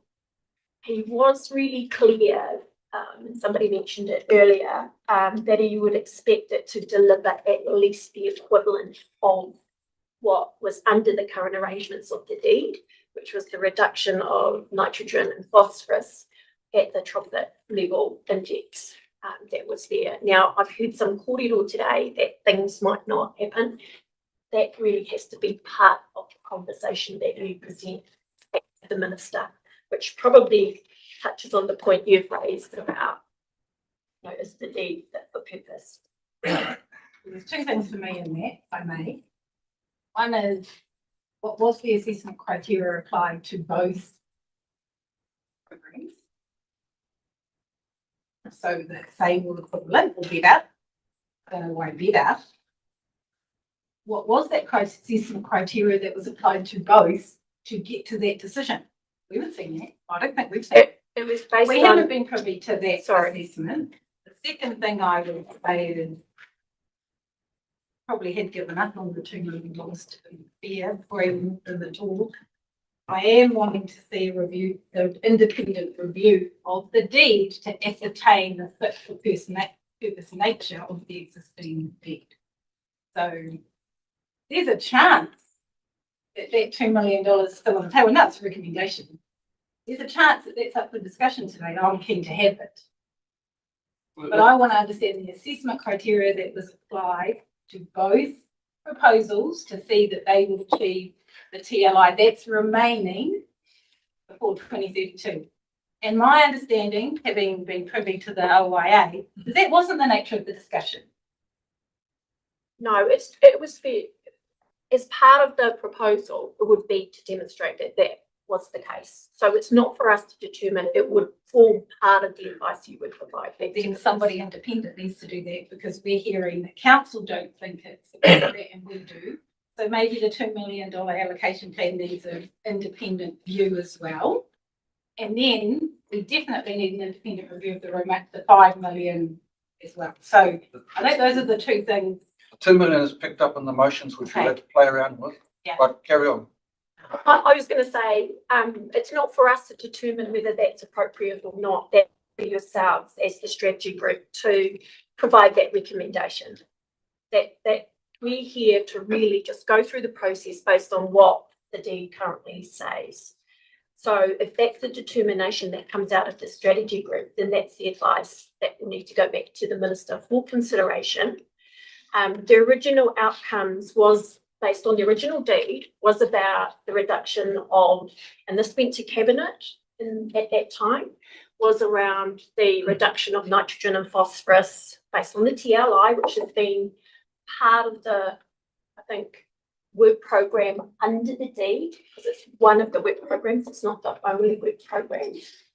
And if with the remaining funding, if there was a significant policy change, then that there is the possibility we'd have to go through a different government make a process, which could likely take it back up to ministers through cabinet, because it may be out of the delegation of our minister.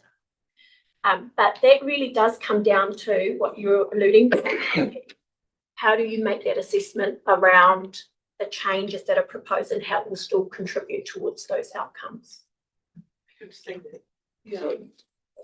From my understanding, there was only one part that was being queried in the funding agreement, and that was around the nitrogen.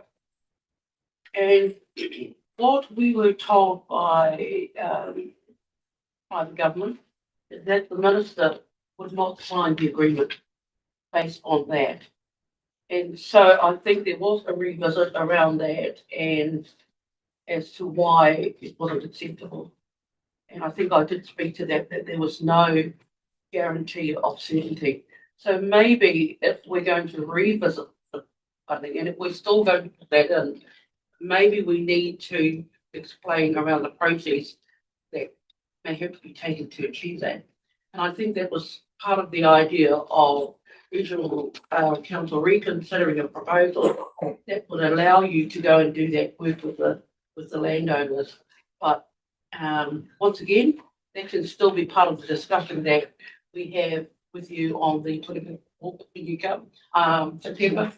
But one of the things I do want to make clear as well, and when you, because one of the challenges I found at our meeting was that total lack of understanding really around the historical side and the cultural significance of the role of that was actually found quite wanting in the delivery of that report. I'm not going to blame staff for that because basically they were kind of just cutting to the chase of the issue of the report. But in that was a whole segment that was missing. And that's why I think it's crucial that the trust does come to that meeting and really deliver exactly what you told us today in this meeting. So that I think it gives councils a better understanding of the role that COG places, the role that COG will continue to play even with the establishment of regional councils. So that's about all I can really contribute to the conversation today. So I'm going to wrap it up now and give Tommy the opportunity to give the overview and call it. Then we'll go to the recommendations and work through them one by one. And if there's additional stuff that people want to put in, prepare your statements so we can put them on the table and vote for them, whatever they might be. But we'll see how we go with today. But important points. Firstly, thanks for the time on this. This is an important issue. Been at the heart of certainly the discussions of this group is important to address. We've put it on the table, we've got the papers, and there's a pathway here. Pathway being a review, if it's agreed to, and also an opportunity to speak to the regional council. So, Tommy, wrap up. We'll go to the motion. I'm a committee kia koutou mena whakaro whakariki here. The current funding the government's the remaining $5 million, and COG had put in a proposal to reallocate $2 million of that at our best at the goalposts that within the funding, while providing for the treaty settlement aspects. We can forego that $2 million proposal and bring it back to the current funding deed, in our opinion, isn't fit for purpose. The independent review in 2023 said you should review it as a group. Having done the homework on it, led that review, given the historical context, the Ledge Reform Program, I do recommend amending that and working through insert in the process, however long that might be, whatever minister may be in power at that time. Through that amendment, Arawa would be looking to shift the goalposts to be more in line with what we argued for through leading into the 2006 settlement. We would give Bob RC a chance to get off the hook to deliver stuff that might not be achievable, but still providing or improving water qualities in achievable ways, lasting and enduring reduction in our lives, as well as providing for the relationships of the coal. I'll wipe that down. Okay. Thank you for the discussion. Pai mai kino mai, hopefully they can take for better or for worse. Everybody's had a chance to have a say, put it on the table, and we see where we go. Right, we're going to move now to the recommendation, and I'm going to take them one by one. So I'm hoping that everybody's had them, and if you want to make adjustments, let's have those adjustments and see where we go. So I'll just go to the first recommendation, and that is that we received the report of the Arawa Lake Strategy Group Overhaul Update, Funding and Need Review of the Ministry for Environment Deed of Funding, Obligations, Deliverables, Deliverability, and the Case for Redevelopment. As TELT's review of the, do we have to change that term MFE, or are we sort of comfortable with your new designation? It be taken as insert going forward. Okay, so we'll just leave it as MFE anyway. Deed of funding and its implications for TELT strategy group. Any questions, any discussion? Someone would like to move that we take that motion? Move. Nikki's moved that. Nikki's moved. Ina Tapsell has seconded. Any discussion? The hill for guy, my key, my eye. Against? Carry. Thank you very much. Anybody have no abstentions? I better put that just in case because it's an important kaupapa. Right. Number 2, affirm the Lake Strategy commitment to recommendation 6 of the November 2023 independent review and direct all parties to prioritise a comprehensive review of the zero funding led by TELT with the objective of completing the draft redevelopment deed by, I've chucked up November. I'm just saying, you can change it if you want, but we've got to put a date in there. Tell me they're yours. What you want to go? Where you want to go? I mean, you guide it by the management, but also, it might type with on other ones, but working through MCERT, because the minister will have to sign this off as well. When's the best time? Ideally, my advice would be getting this into a BIM. Sure what that would look like, but timing would be based on MCERT and ministerial calendar. Likely new government, I imagine. Yeah, and going through elections, we know what that's like. So timing around decision making possibly could carry on into the early of the new year. Yeah, so it's. I think we do put February, and we'll come back to the group if the ministerial party to push that out. Yeah.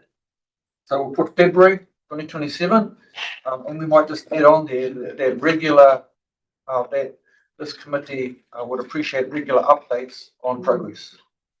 So if we're having meetings beforehand, you just get an update on how things are traveling. Everybody comfortable with that? We're gonna have the scope of the review come back. Yes, Do we want to, yeah, so. As a part of the whole work program. Yeah. Nikki, were you gonna? Or we're gonna say, can we add a recommendation that we'd like this to go in the vote? This group would like the incoming government to be aware of this. We can certainly ask. I'm pretty sure we'll be able to. We're not sure how that works at different levels, but we can certainly ask. So the request is that briefing for incoming ministers is a report that you get on taking office, which sets out all of the key kaupapa that you have on your table.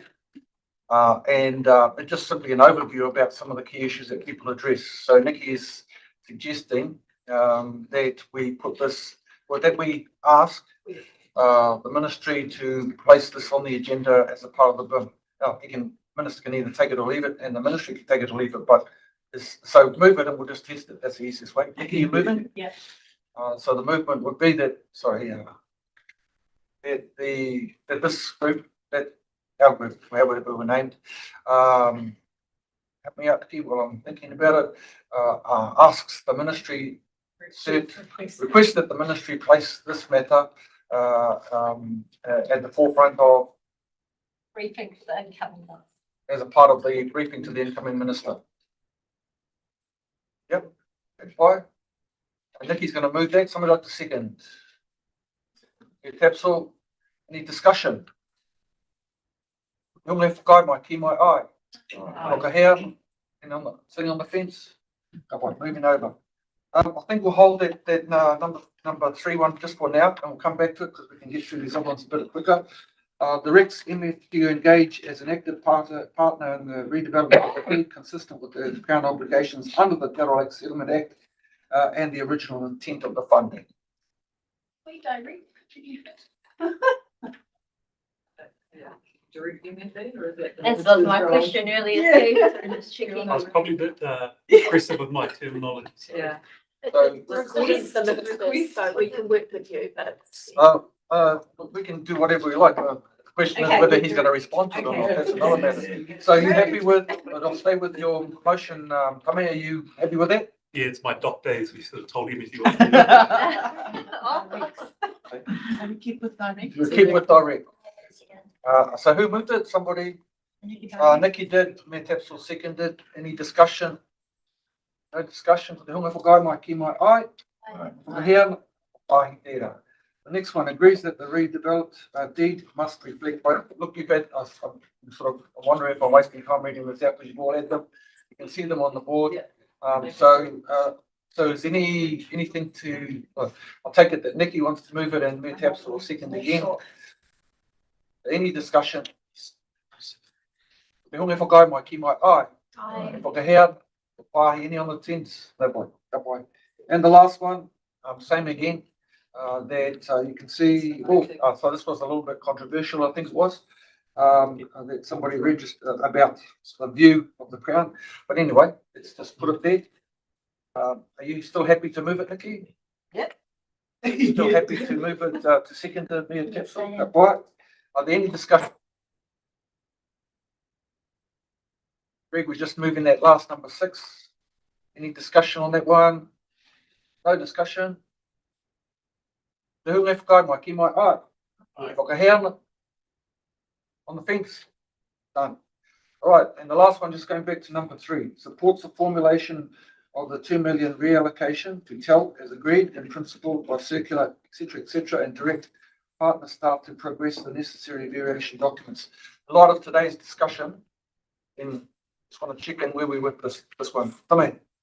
I think Anna put it right early on, is that the reallocation plan was a square hole round peg. I think given we can progress amending funding deed, this might be redundant. I'm happy to remove that, knowing that if we amended the funding deed into something that was more the purpose, counts for the treaty, and the future direction of the group, what that process and then comes back to the group. So the suggestion is from at least the mover that it's taken off the table. A lot of the discussions today. Is there any discussion? I would like to take up the invitation from the regional council to come and address the full council on this, and in the hope that there might be a reconsideration of the position, noting that we've already agreed to the 5 million review, the deed review for the remainder. But I would like to take up that invitation and attend that meeting. Yeah, so I don't think that we need to have a motion that in any way. Just go ahead and do it. That's part there, but accepts the invitation. But I don't think we can move that as it is, given that it's No. moved to another. So all I'm saying is that we're going to take it off the table. That's it. So, Anna?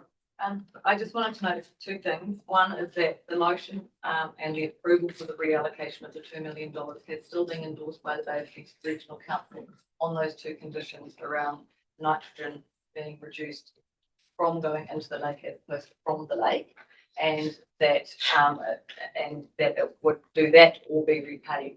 And that speaks to the I just wanted to clarify when Tame said in his closing speech about this getting the Bay of Plenty Regional Council off the hook.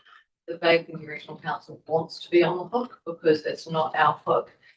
Contributing to reducing the nutrient flows into the lake is the only way that we will ensure our mokopuna will have a clean lake to swim in. If we think the going gets tough and we take the pedal off and say, it's a bit tough, let's go and do something else with that pūtea, we risk getting there. So please keep us on the hook. I'm happy to be on the hook because it's not my hook, it's my grandchildren's hook. Just one more thing to Rotorua, that if we do get this over the line in so far as agricultural is concerned, at the end of the day, the decision about this rest was the minister. So even if we do get them over the line, it's still not a given, even if, exactly. So, that's just another step we've got to get to get the approval of the minister. Yeah, I think everybody accepts that in the timelines. So, so let's just take it that, I don't know whether we need to add that motion about invitation. It's going to happen. It's just an action. I think it goes on the action register. Yeah. So we'll just note that, that the invitation has been issued and that, by all accounts, there will be representatives out there, but it would be good to just formalise that if you can, Mr. Mona, by way of a note to Wallace as the chair, just to ask for representation at that meeting. I've spoken to him about it, but just formalise it. I understand that it's on our agenda. Yeah, yeah. It's already on the agenda. Oh, yeah, but that's fine, as long as it's been dealt with, so, Just wondered, I'm not sure we've captured it. Application. If we haven't captured it, I'm wondering about whether we have an assessment of whether we can, what, a review of the 2032 targets and the work program leading up to that, and whether we, because it's talking about in a house long book, I'm all for that. Do we have a motion along those lines for a review of work program to date and the likelihood of getting the 2032 target? I think that's in the scope of part two. It is. I think that's why it's important to get that scope coming back to the table to make sure that when we look at the scope, it includes exactly that. Because if it says, well, yes, it's not 2032, but if we did these three things, we can get by 2035. We don't throw that out the bus. You know, so I think what's in scope needs to include what you're talking about. So that would be covered by recommendation two. Can we just go back to That's I firms. think it's probably right. Yeah. We just make sure we've got that right. But that's with the agreement of the committee.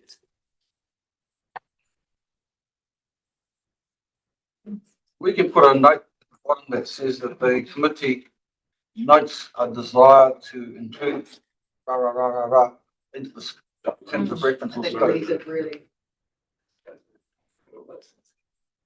So that might be a bit wishy-washy, but the desire is, so picking up on, what are the 2 points you made, Greg, around a review of the Achievability of 2032 targets. Yeah. achievability of those targets, and provide a report on that. Does it in the scope or report on? We're just noting The it review. and expect to be part of the review, be part of that, the scope. Thank you.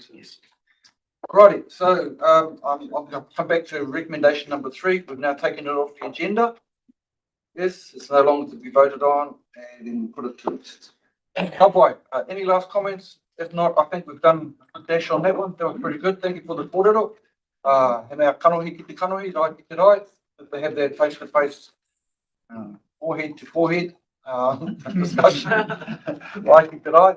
So well done. Thanks everybody for your contributions, and thank you for the paper comment and putting these issues on the table on behalf of Kanohi Te Mihi. Right, moving this on. And thanks. Sorry, can you go back to the recommendation that Nikki made under item? Oh, yeah, good idea.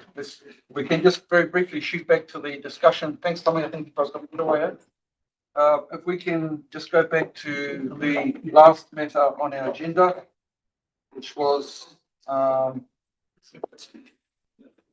the spatial plan. So the first recommendation is that we receive the report. Yes. We received the report, and if everybody's comfortable, have a look over these. So just have a look over these notes that Nikki's put up. That we note that the strategy group has a defined role in the regional spatial plan development itself, with the advice on how that role is achieved jointly, worked up by TELC and BOP.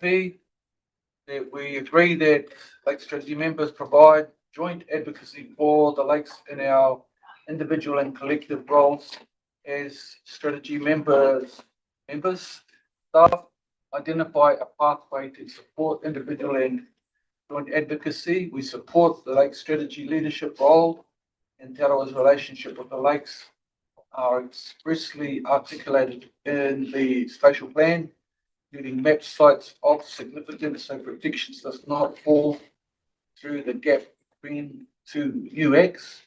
Request that Hapui be provided and provide input into that. Hapu and iwi provide input into that provided input into previous regional planning and strategy in recent times. This be put forward and form need a bit of a reshape on that one.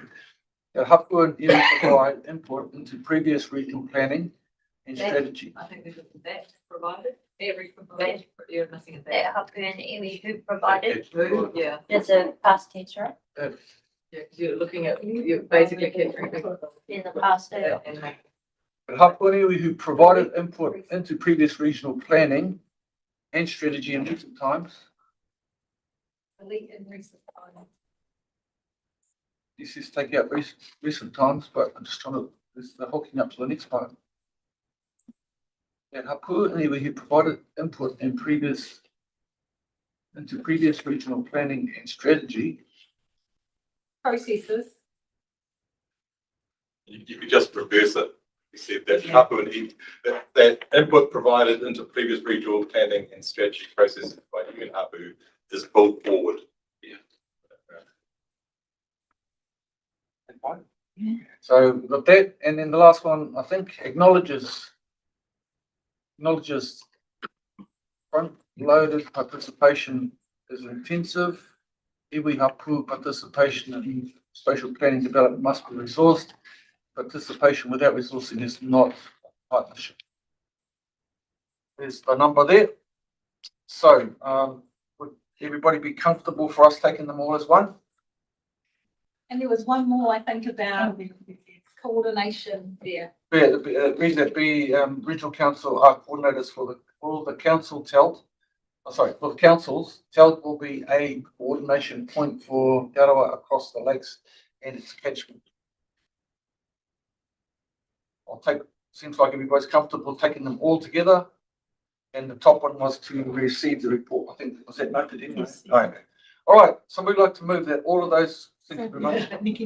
yes, yeah, that was. Oh, Nikki moved them. Sorry, yeah, of course. And Anna, you come to the second. Thank you very much. Any discussion? The only guy, Mike, aye. Against, carried. Thank you so much. Thanks for the work done on that, Nikki. Appreciate it. Okay, ladies and gentlemen, we'll just carry on now and where we at?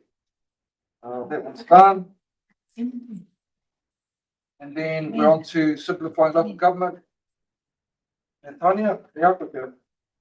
Thank you, and it's really just a bit of a verbal report, understanding that we would probably have something since then. So the situation that we find ourselves in for Rotorua, if I can summarize 3 months of really intensive work into a few sentences, we found ourselves in a position in Bay Plenty where the Eastern Councils have all come together. So Kawerau, Whakatane and Uputiki, that's really positive. Tauranga was supportive to go into Head Start. Western Bay decided not to go into Head Start. And so we're that by one vote. And so where that left Rotorua is not having another council, another territorial authority to put a submission in with, unless we went with Tauranga City Council, which meant that we would have been forcing Western Bay into Head Start when they did not wish to. Based on the principle that we had established from the start across the region as well, we did not want to force any unwilling partners into that. And so, as you may have seen, the numbers for our council meeting, although we had previously, I think it was on the 29th of July, voted to go into Head Start based on those three regions, Eastern, Western and Central being Rotorua only. When it came to submitting the final proposal to do so, there was not enough support by the N1 vote. And so that shows just how difficult and complex it has been. But I did want to acknowledge here the relationships that we do have across the Bay Plenty region, and also the support that Bay Plenty Regional Council through Chair Matamoana have provided. So mayors and chairs worked really closely along that time, and I know it's been difficult for all of our councillors. And then also just finally, and I mentioned it briefly before, is we did have incredible support from Te Arawa iwi chairs. So we brought them along the journey right from the start. They were assisting us in co-designing the proposal. They also held, from what I understand, was the first time in this context of meeting down here in Ohiremutu, where they invited neighbouring iwi as well, and then put forward a proposal to us too, which was to go into Head Start. Because where we've landed, we've missed the deadline to go into Head Start. But we did submit, or I did submit the draft proposal, subject to if we are able to get an extension from the minister. So although we did not quite get the approval, we did not quite make the deadline, the conversation's not over, because just in conversations that I've had with the minister last week, he expressed his genuine, this is Minister Simon Watts, Minister of Local Government, he expressed his genuine desire to see Rotorua still succeed, given the significant amount of work that's been undertaken. And so he has still left the door open for us if we choose to either, and the options before us will be put it to the vote again, 14 Western Bay, that's not probably preferable. So put in an eligible proposal, because we don't have 2 or more councils, because we refused to call someone else, or just confirming that we may just make a submission for all of the significant amount of work that's been undertaken, but be in backstop. So there is still an opportunity for us to proceed, but the main thing for Rotorua at this point is Rotorua Council is financially sustainable on its own. In a regional context, we are supported by other councils, other communities to also be on our own. And we have noted in our report, and based on feedback from our community, all other communities in the region, that if we were forced to amalgamate, the most logical would be with Taupo. So Taupo have also chosen to go on their own, and they will be in backstop, and again, we do not wish to force them. So it has been, we've gone around in circles at times with some commitments from other councils that then fell through, but that's where we find ourselves, and I think that that's actually a really positive thing. One of the key concerns, if I relate all of that to this joint committee, this forum, is of course Rotorua is very unique in the significant amount of treaty settlements that we hold as well, which is why it was important that Te Arawa iwi chairs were along the journey with us. So whatever the future holds as a unitary authority, wherever in future regional council functions sit, that discussion is still ongoing, fortunately. And if we do manage to make a decision, which may be tomorrow at our council meeting, we'll see if we can get enough information. Then of course we will be able to go through detailed design. So the conversation will continue with our community, and further information will be collected, processed, so that we can determine and ensure that it will be in the best position of for Rotorua, whatever future unitary, and that's all based on government reforms. As a reminder, not necessarily what we started ourselves. So yeah. I don't think we need to go too further down the line. Most of us have picked up on the general vibe across the whole of the bay, but appreciated the efforts that have been made by you and your staff, whether it be Tauranga or wherever. This is a big ask, and so government will take or see where it lands. But I appreciate your report. You can just move your report as being presented, and I'm happy to second. Te hunga e whakaia ki mai ai, against, carried. Thank you so much for your report. Appreciate it. I'll move on to number 4, 8.1. Our position is the Rotorua Lake Strategy Group and the new resource management and simplifying local government. Just to acknowledge that there's 2 reports for consideration. Attachment number 1, positioning the Rotorua Lake Strategy Group and the new resource management and simplifying local government systems, dated the 9th of July. The second one, the 18th of August, the supplementary paper on future grouping strategy group, and that needs to be read alongside the 9 July 2026 paper. Delia, you're presenting, so kei au te tikanga. Okay, so going forward, Rotorua, we're doing North Arawa, currently the treaty, the statutory manager for Te Arawa Lakes Trust. So, yes, since the original report was provided to the group in July, an update that is appended to and complements just from what our team is sort of seeking through the strategy group. I guess favorably, the key discussions points that have been raised in the report and recommendations that have been sought in the discussions had by the group has largely been around positioning the strategy group, I guess for the Arawa Lakes Trust as it's been undertaking the review. Sort of noted that positioning the strategy group through the reforms, when we're referring to the existing resource management and the reforms that's is presented to our local government, is currently, up in the air. That includes, I guess, when we're bringing it back to the strategy group, its role in protecting, the lakes.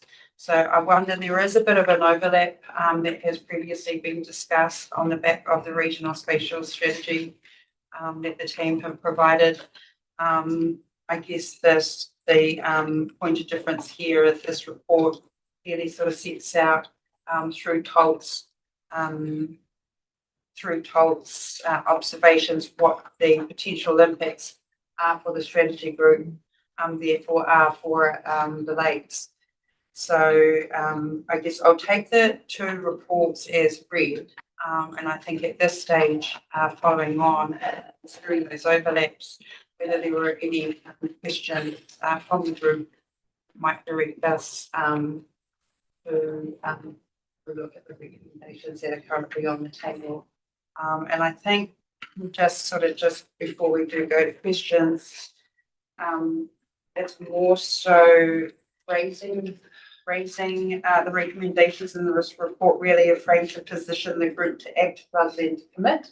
And I think those actions have been sort of passed in recommendations, but it's considering outside of the regional spatial strategy, outside of that plan, that the help of the lakes and the strategy group role to that surpasses into other areas. So just more so bringing it up and across to the group, and then if there are any questions. Yeah. Nikki. I don't have a question. I love your questions to us. So I think, in this presentation, your kind of framing of the issues for this group, I find that really helpful. And I guess what I would ask is that whenever papers are coming to this group, that they ask questions of how does this impact the role of this group, and then how does it help, or what is the impact or opportunity or risk to us achieving our vision and strategy? Get a lot of general papers, and we've spent a lot of time focusing on the last 20 years, spending very little time thinking about the next, what we're trying to achieve through that vision and strategy for the next decade. So I do wonder if when we are receiving papers that outline where the context is, this is how it's impacting vision and strategy, and this is the role of this group as collective to address those. And these questions, 1.7 of Benya's second report, is quite helpful in centering that. So, and my other thing I'll posit that these are the questions for our workshop that we intend to have in October, because it kind of identifies the role of the strategy group in this changing system. I think that the point about risks and opportunities is a really good point to be made about papers coming up. So we'll just ask our secretary to give consideration with them to ensure that when papers are coming up, that we either advise those preparing papers to provide a section on risks and opportunities in alignment with the vision of this entity. There's a lot of recommendations there. We can either take the whole. I just want to offer up any other opportunities for people to have statements. So dealing with the paper I've got has got a heap of recommendations. Yeah. Would you be comfortable? You want to have them separate, or you want to have them all put up together? Together, all right. Cool. All right. Well, I'll just say that if anybody's got any concerns about any of the motions, let's have them on the table. If not, then we'll move the whole lot through. Any concerns? Questions? We can have those recommendations. Oh, so we'll just deal with the 9 July 1st, right? 9 July 1st. Page 38. All good? Okay. Somebody like to move? I'm happy to move to receive the report and then through to 7, because they're all noting, acknowledging and considering. And if you wanted to cover off the invites and consider the invites there's 8, 9 and 10 under a separate motion. Come on, do that I'm happy to move 1 through 7. and receive the report and, come on, we'll have Nikki to second. Any discussion? If I go, my key, my eye. Aye. Against, carried. Kapoi. Taking the advice, 8, 9 and 10. There's some invites going on there, and again, is moving. Someone like to second, the Tapsel will second. Any discussion? So what's that, Councillor Graham? Yes, I was going to move separately, look at the other ones, just considering if there was any other conflict that I wanted to have separately under the 8, 9 and 10. All those in favour? Oh. Keep my eye. Against, carried. Done. Moving over to the revised recommendations from supplementary report, the attachment on page 49. Following recommendations updated and supplemented the July report. They reflect imminent Head Start submissions, the confirmed select, etc., etc. So somebody like to move, suggestion is move the whole lot. Well, there's only 2 there, but there's quite a lot of content in them. Somebody like to move those. Ronnie T, thank you. Somebody like to second. Thank you, Ms. Epsel. Any discussion? Then we forgo my key, my eye. Aye. Against. Carried. Thank you so much. And I put the. All right, moving on to 8.5. So this is the PPAS, or however you say it, is the report that's in there. It's presented by, it's supposed to be presented by Soweto, but I think away. There's somebody else from Lakes Trust that wants to speak to this. Just want to bring. It's coming now. Cool. Are we on 8.4? On 8.5. Oh, no, I don't think. Is it? 8.3. 8.3. 3. Is that a PK? PPAS. Yep, I'll write that up.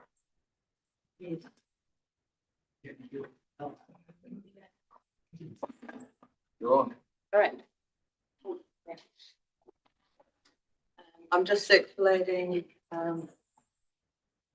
the support letter from Te Tumu. What's the other one, Travis?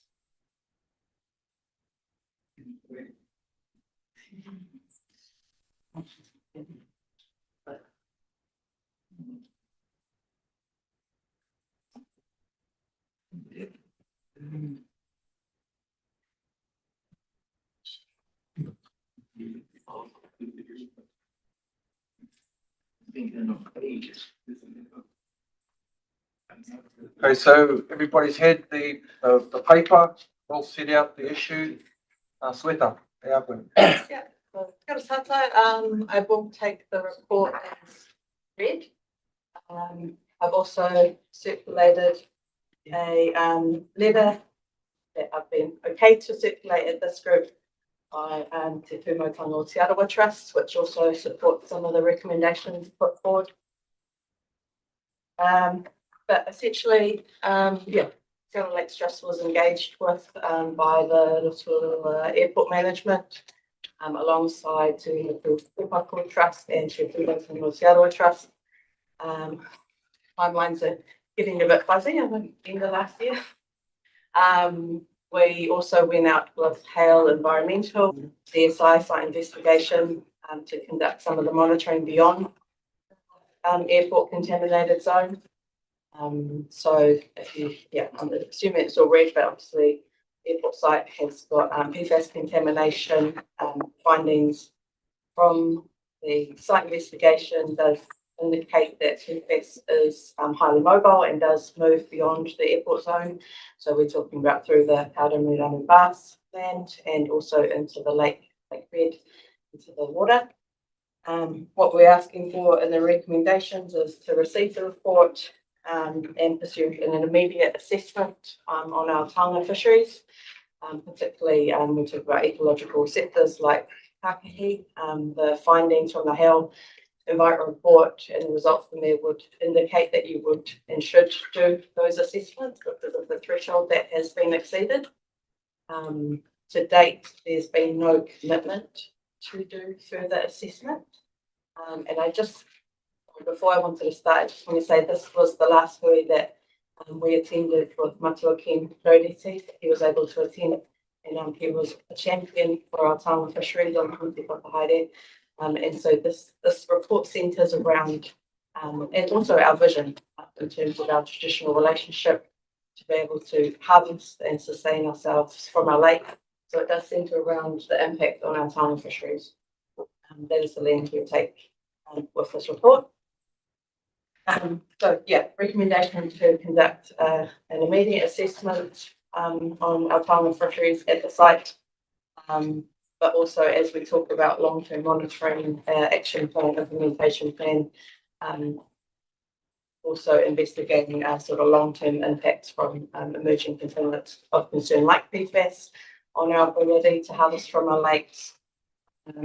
I've also, I was at the printer realizing I hadn't sent Miranda the email with the supporting reports, but we do have a draft comms plan to go alongside this to be able to communicate risk to our whānau and community until we understand the impact on our taonga fisheries. We obviously have Committee Whakahaere, which is there to support and inform and relay information onto our whānau, our customary harvest.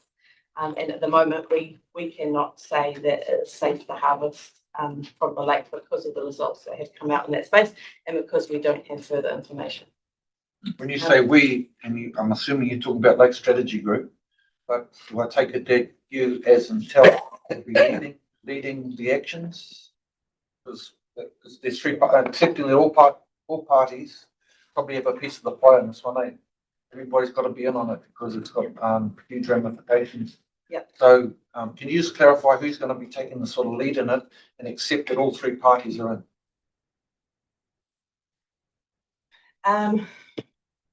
I guess there's two parts to that. There's the monitoring and the immediate monitoring that needs to be done.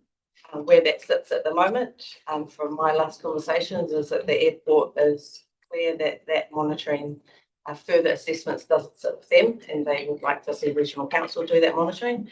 And then correspondence from regional council to date has said that actually that further monitoring sits with the airport management. So no one's taking ownership of doing the further assessments that should be done based off the preliminary results. But we're saying that needs to happen yesterday. Yeah. I suppose I'm just trying to clarify, you've got 6 or 7 actions here from receiving the report to actually proper actions to both monitor, etc. So I just want to be sure, in talking about the Lake Strategy Group, who just need a lead. Who's going to be the lead of this one, coordinating across the three parties? Is it do you suggest that it's RLC or a regional council, or somebody else want to make a call on that? Well, maybe part of this conversation also is that the airport management are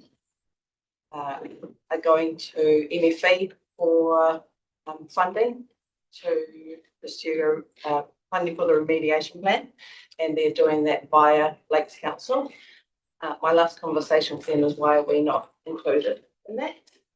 We have an issue at the moment where that remediation plan and any further monitoring does not go beyond what's been done so far, and it's focused just on the remediation at site without understanding the extent on our mahi pie species.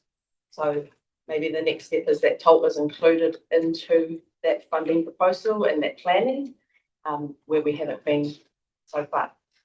That's sort of tying into the initial the issue I raised around the comms strategy and how everybody works together. So perhaps we'll just seek a little bit of guidance from you on this one. Yeah, Maybe.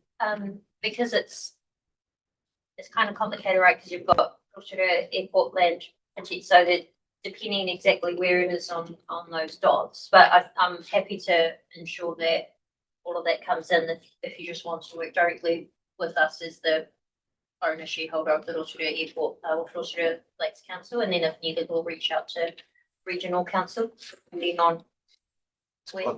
I suppose I'm hoping all parties are in on it. But. it Oh, needs to sorry, be I just mean to follow up, on actions, but you are correct, we all are. Yeah, but it, so I'll just move it along a bit further that for the purposes of the motion that Rotorua Council will lead this with other parties together.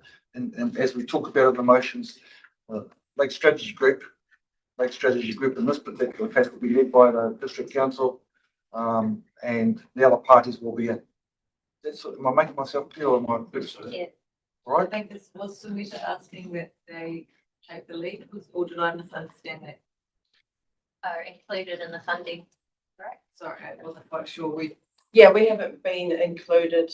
That was, came as a surprise to me that a funding proposal was being put together through Lakes Council to MFE.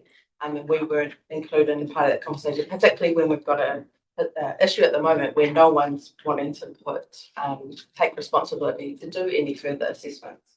And we want to see that happen, but that requires some funding to do that. And maybe one of the avenues that can happen is through the proposal that's going to MFA or the wider remediation plan. But like I said, as the date, the airport and their board have been clear that they don't want to do any further testing beyond the airport. So not into the lake bed, not on our marketing class test. Okay.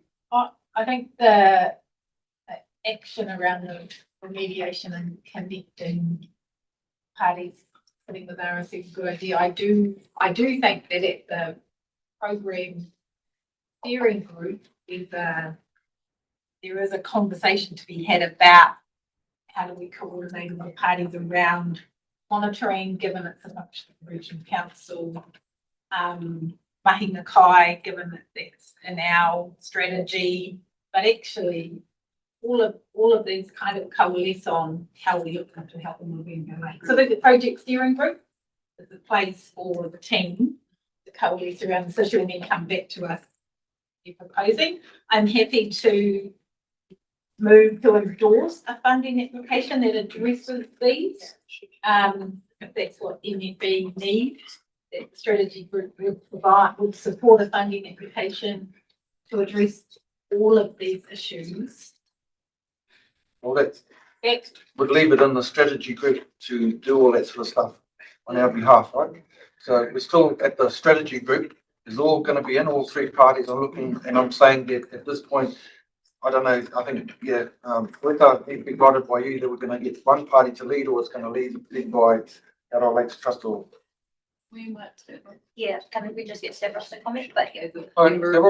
After you share, just want to clarify a couple of things. I think that it is quite important that as a group you are familiar with.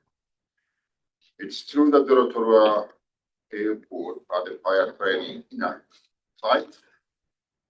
It was identified that because of the chemicals they are using for that training has ground contamination with PFAS and PFOS. The application to the MFE, my understanding, is towards helping them decontaminate the soil. The water tests identified a number of sites where presence of PFAS and PFOs are below human health. Soon, however, it's got a potential for bioaccumulation into the aquatic species. So the question is that what is the general picture in the whole lake? Now, because the lake receives PFAS and PFOs not just from the airport, about 3.8 million cubic meters of stormwater that gets into the lake every day contains PFAS and PFOs. And the question is that what do we know about that? And therefore a study to understand the level of bioaccumulation in the whole lake is quite important before we actually decide what the action plan would be. So I think what Sweta says that some funding needs to be found to do this study for the aquatic species to say whether there is significant degree of bioaccumulation into aquatic species. Now I understand that the Development Regional Council has the lead agency responsibility for monitoring biosecurity. Am I correct? Water quality? Yes. So I think our discussion with the steering group is, we have discussed that, first of all, some investigation needs to take place to understand what the scale of the problem, if there is a problem. Once you understand the scale of the problem, then you decide what action plan is going to take place. So the airport are obligated to decontaminate their land, and they are doing so, and they're getting funding application to the EU for doing so. But I think the Bay of Plenty Regional Council will lead a process where they do assessment of bioaccumulation, and then on the basis of that assessment, an action plan can be developed after. Is that my understanding, Sweta? Yeah, I mean, there's a site-specific assessment of bioaccumulation Yes. outside the airport. Yeah, website. Yeah, because that's been triggered there. Yes. But yeah, to your comment around lake-wide, yes, that's what's also in the recommendations, that long-term monitoring Yes. be progressed further That's down right. as well. I just also I'm trying to urge caution to get the results before we jump on action plan. And the monitoring is the first point of identify what the real situation is. Simply because one site near the airport has identified the potential bioaccumulation, doesn't mean that that's the whole of the lake.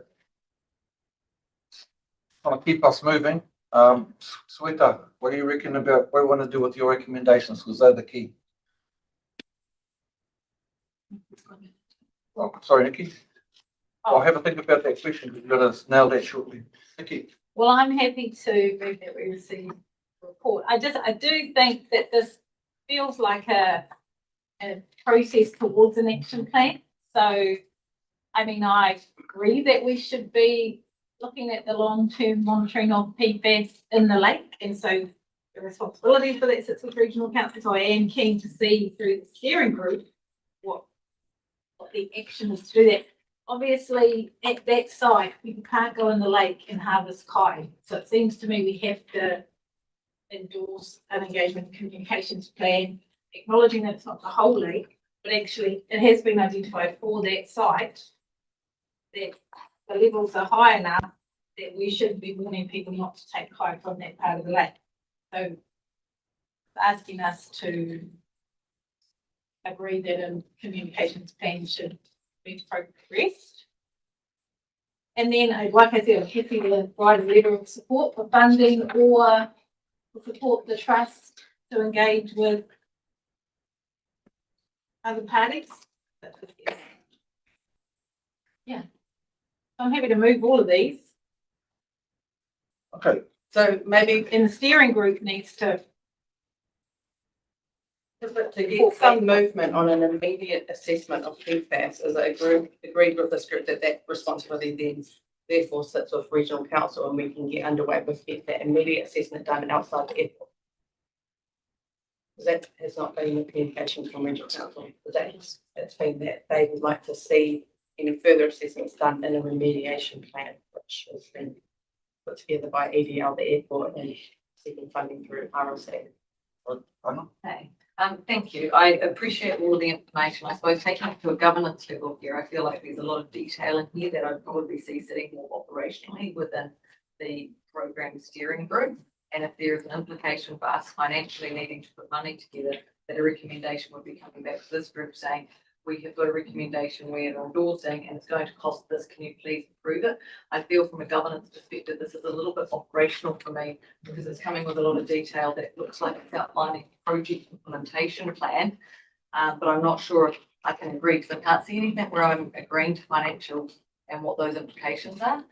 So I'm just lacking a little bit of detail. I'm happy that the mahi's going on, but I wonder if this is just something that whatever the delegation sits within the program steering group, is that something they can just get on and do? Because it sounds like from hearing from Stavros, you've got an action plan, you're getting some monitoring done, and then that will inform how extensive the next stage is, or is the I missing something? I think what's way to say, sorry to jump in, so what's way to say, the Bay of Plenty Regional Council did not readily acknowledge the need to do some localized bioaccumulation investigation near the airport. And I think that's the first step. The second step is a whole of the lake by accumulation and monitoring. And then depending on the outcomes, an action plan is for after that. I think that's what it's saying, that this group is good to ask the regional council to undertake that localized in the water assessment near the airport, while the airport is doing the soil decontamination, and concurrently follow the lake program of monitoring. Yeah, because we don't know if there is a problem, how big is the problem, the whole lake, until you actually do that investigation. You don't know what actually happened. On the basis of one single sample near the airport, you just can't extrapolate that data into the whole picture. So it sounds like it's from you, my understanding now, so this is better. There has not been enough agreement at the steering group to get the reporting done and the modelling and For the sampling water. for the water. And what, I don't see the rationale for why that wasn't agreed in. We don't. Because there are the again, Sweater's, reporting that the regional council wanted the airport to do the, by accumulation investigation. Because they're the contributor towards the. They're one contamination of and the many, responsible. could be one of the many contributors. PFAs and PFOs accumulated in water from a huge variety of sources. So it's quite important the regional council to undertake a wider scope so to understand what the issue is. And do we understand what the cost of the wider scope is? Well, that is something we are not having a technical competency, either the regional council or the first.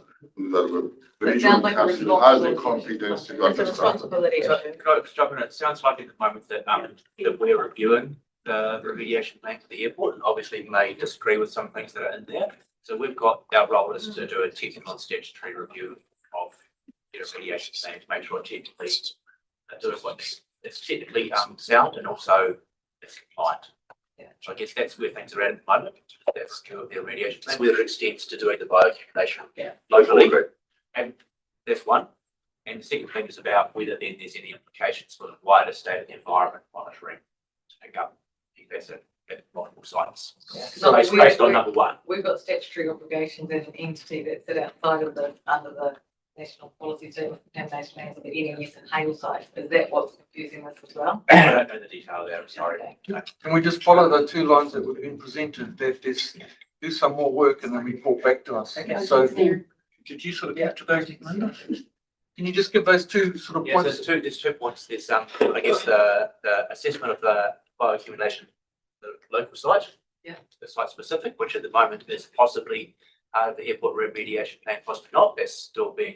They've indicated to us that it definitely is not, so that's just our latest update, but you might be more privy to. A regional council reports back with information to us about that. Correct. So Right. about how that's going to take forward, Yep. the local bioaccumulation, and subsequently, depending on that, we will need to think about our state of the environment monitoring. And yet you would also report back on that as well to this committee. Yeah. Right. Sorry, just to bring that back and just sort of understanding where we currently at with the review.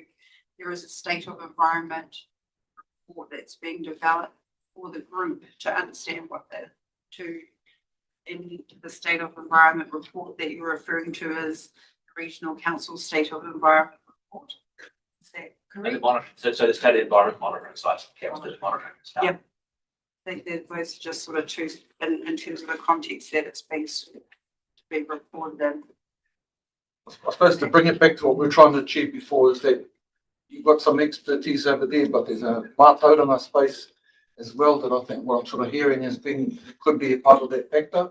So if it is back to the working group, that you do all the work but come back when the report comes back and has input from TEL as well as regional council, as well as Lakes Council. Is that right? So you guys, regional council, are coordinating those two reports with input from here and from here. So when we get back here, we've got all the input from everybody, all the parties to know where we're going to go from here. Everybody comfortable with that? And then it considers the vision of the vision and strategy of the lake. Well, Is that, well, it's not just told, the vision and strategy belongs to everybody Everybody. sitting around this table, and so Yep. anything that teams are considering needs to centre that piece of work. So that's what is happening here, having an impact on our ability to deliver on this vision and strategy. It speaks to Taonga species, speaks to relationships, speaks to mahinga kai. So they need to be hand in hand. I guess just in terms of their the various roles amongst the group members, with Soweto putting that to the group from a regulatory perspective, that role has not too been that role too for the group as a regulatory authority, which is clearly in the MOU, which is outlined in the report. The tunnel here from Tolt is that there's been a breach and discharging contaminants, but not following a general resource consent application to discharge that, and therefore no accountability being held to the dischargee. Then therefore, if no one's taking responsibility, coming back to this group to say who is responsible in our roles to the group to reflect. And it is in our role. And so, Well, that's what I'm hoping, is that the group will pick up on those points and reflect them back here such that we take action accordingly. Yep. Right, and we landed on, Linda, are you sort of okay? Action for regional council. Yeah. Regional council will lead it, the other parties in, report back against those 2 points that were made earlier, and we will receive a report, and hopefully are we looking at the next meeting? Yeah, depends how long it takes. Yeah. Sorry, one of the recommendations is around an engagement and communications approach. So just recognising a lot of time has passed since we got the results back from Hale saying that further assessments need to be done. And this conversation about who it sits with has dragged on for quite a while. At that point, we're signalling to them, because it's taken a while for anyone to agree to do further assessments, we need to communicate to whānau immediately. So there is a draft comms plan that has been printed, but sorry, it's not on your table. And so one of the recommendations coming out of this group is to come together and release that draft comms plan as soon as possible until we can get those further results done. And, you know, when we talk about this, it's going to take even longer to get that done. So releasing comms immediately on information we do have. That's in recommendation 4, Number 4. Yeah, so we'll first one is we've got that one sorted, and then we'll just go through each one of these other notes and we can make adjustments accordingly. Yep. Sorry. Just a question. But I assume you were talking to Cole about this, because it's come up in various conversations informally at council. I think they're taking it seriously. So yes, we are in hui with them. We've also gone up to the site, EDL, who have got the technology to remediate the land. So we've been part of that as well. The draft comms plan is provided by the Shine Collective that is employed by the airport. Okay. And they have received our Te Rangai framework to frame it in that way. It includes the stakeholders to be So I'm just worried about duplication. It sounds like that's taken care of. Thank you. You talking about a communication text, you've got to cover all.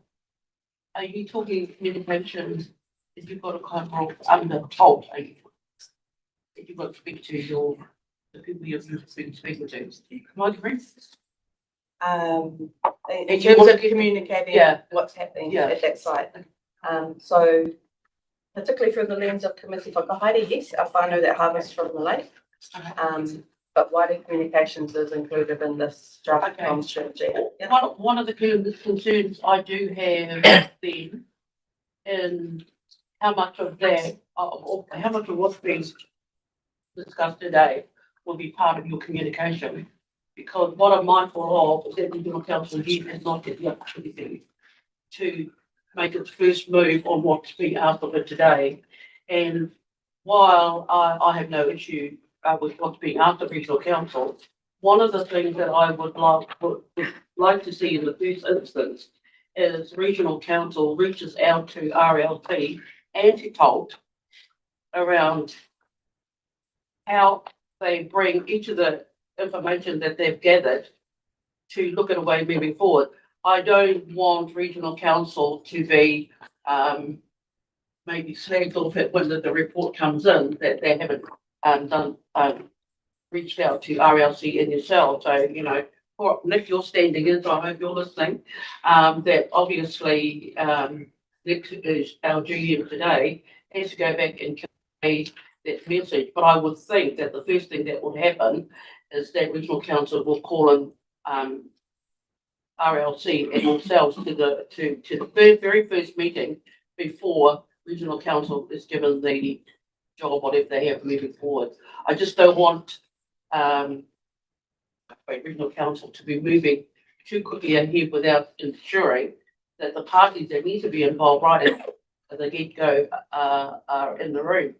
And I acknowledge that work is already done by yourselves and what Stavros is shared. I don't know the level of that information. How much of that is with the regional council? It is? Okay. Yeah. Okay. So that's the Hale Environment Report. Regional Council has that report. And my communication for Regional Council has been with Ruben Fraser and his team. We have highlighted the parts of the report that has been received from Hale Enviro, as to why we think further assessments and communications from Regional Council has been they agree with our position, but they would like that they're not yet quite taking responsibility to do those further assessments, but they do agree with our position. So what I'm hoping that in that next report, that will actually show in the report of how and what you're working together on and how far you've come in some of the decision making that you've come to. Because the other thing I'm picking up on is the application of funding to MFE. What I heard is RLT has made an application to MFE and the airport has made an application to MFE.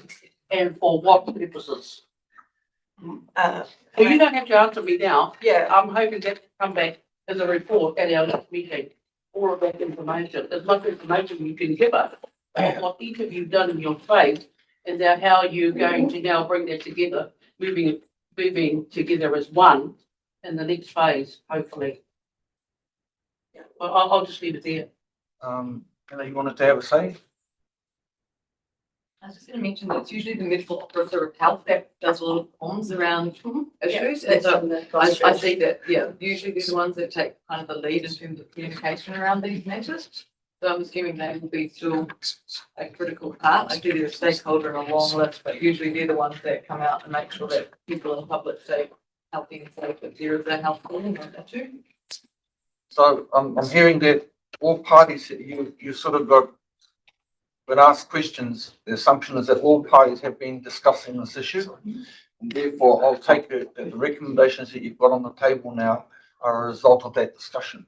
So I'm going to go to the motions and we'll move forward from there. The first part is to receive the report per, sorry, is that what, per?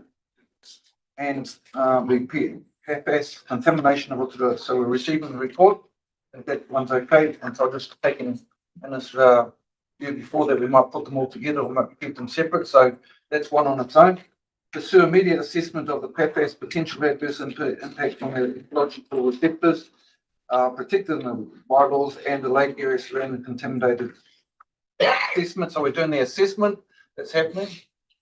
So just to clarify that we're in discussions with the airport company about that wider assessment currently. About the responsibility. But that's okay. We're noting it for our meeting minutes anyway, so we know that's going to happen. I'll put those still together until somebody tells me to stop. Affirm this committee's commitment to pursue state of the environment long-term monitoring plan that investigates PFAS as well as emerging contaminants, etc., etc. I got the sense that that action is being worked on and coming back to us, because it's in discussion with, there's some things in here that are just in discussion and need to come back. So I don't think the action that we as a governance agency can actually endorse.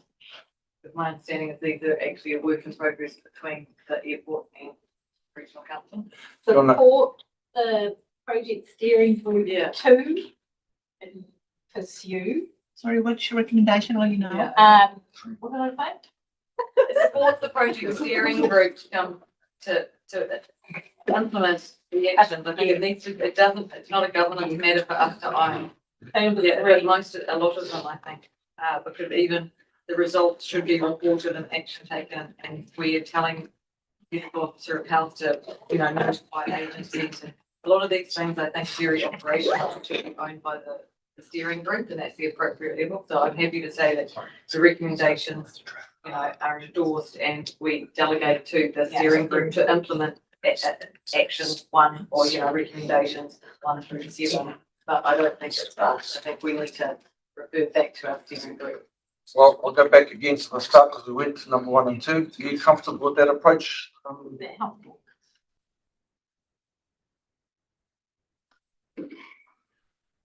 Yeah.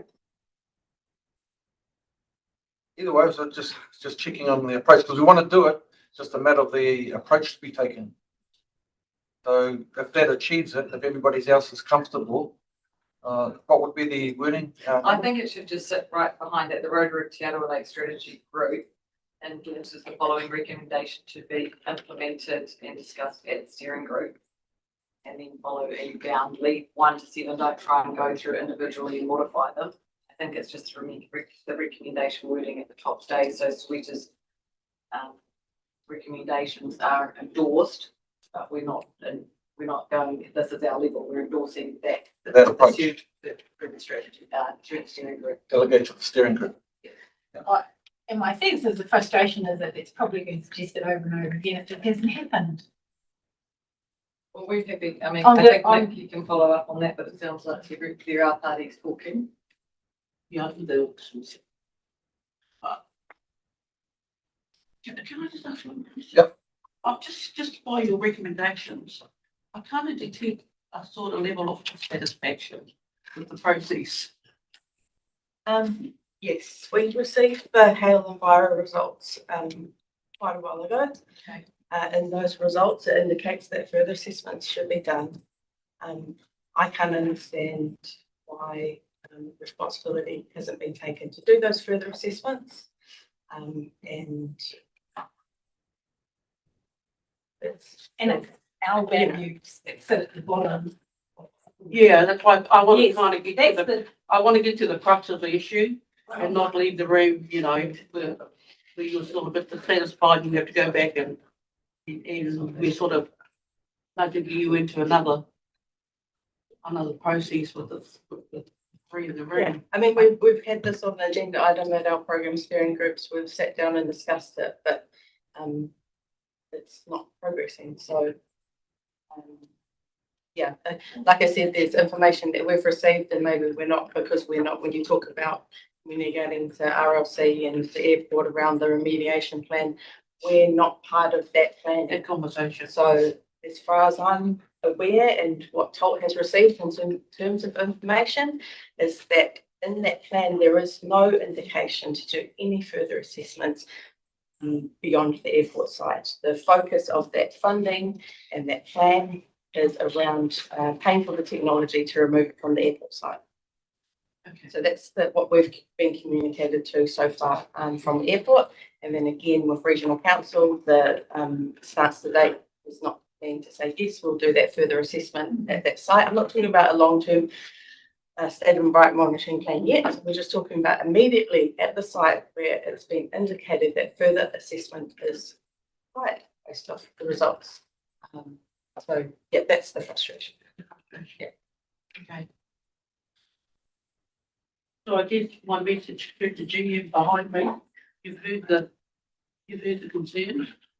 So I think it's I'll give an undertaking that the regional council will bring you into the conversation very first and to make sure that you're part of the conversation. And I think it should be two-way, that you have the ability to express your concerns back the other way. We're sort of moving left, right, and centre at the moment, accepting the points that have been made because I think they're fairly relevant. And Sweta's given us a clear view that what Matemona's talked about is in fact what's happening. Yeah. But I want to get to the motions because they're the ones that are going to move us and take up Anna's recommendation. We've got to put it on the table. What we do about it after that is maybe another motion. But for the purposes of us moving forward, just want to check in because they're your motions with that we want to achieve the goal that you're after. But it's just more of a administrative detail that tells us that we expect this to get on with it and to provide a report back. That's what we're after. So the motion says that this group endorses and delegates to the steering group the following, and that's all those motions that you've had under there, and we provide a report back at the next meeting on progress taken. The expectation is that there will be some action. Move. Seconded by Greg. Are there any discussion? No discussion. All those in favour, keep my eye. Against? Carried. So we got there in the end. And so the expectation is that we will get a report. And so just it says steering group, but I'm worried that steering group could be one or could be none. So I just want to check who leads the steering group in terms of the chair to ensure that we get a report back. Or do I take it that regional council's taking the hand, putting the hand up on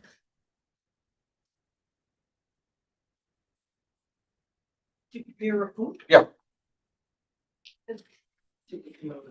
Well, I think it's give an update. Give an update. Yeah. So we'll provide an update back on those two items, the short and the long term, where things have got to. And taking the lead on those motions that we've just put, bring the whole report back, inclusive of views from TEL as well as Lakes Council. Yeah.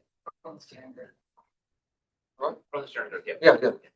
That Right. still sounds to me there's no action. It's just reporting, which that's what I'm hearing. We're still reporting on what's happening. We're not doing anything about it. That's what I'm hearing. So move us to the next phase if you want to. What's the motion? Well, the steering group comes back to report on the actions it has taken for these issues on this report to be addressed, whether it's an action plan or in a budget that shows how these issues are going to be addressed. That's what we need to see.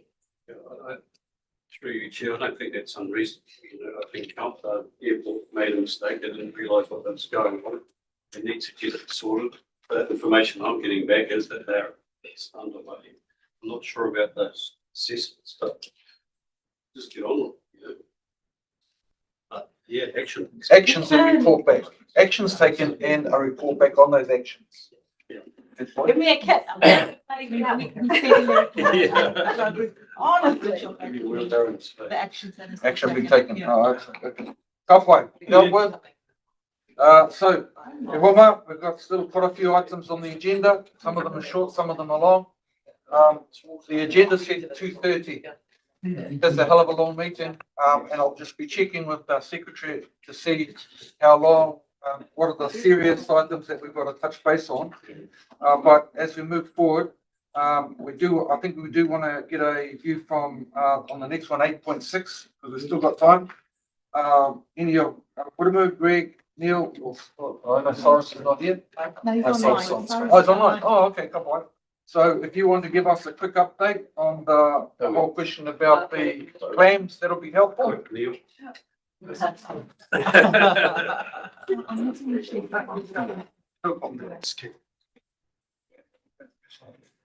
If anybody wants to go and have a cup of tea, sorry if we do, but long meetings, so you just help yourself to the food and a cup of tea. Thank you, gentlemen. Keep us going. I've got an update.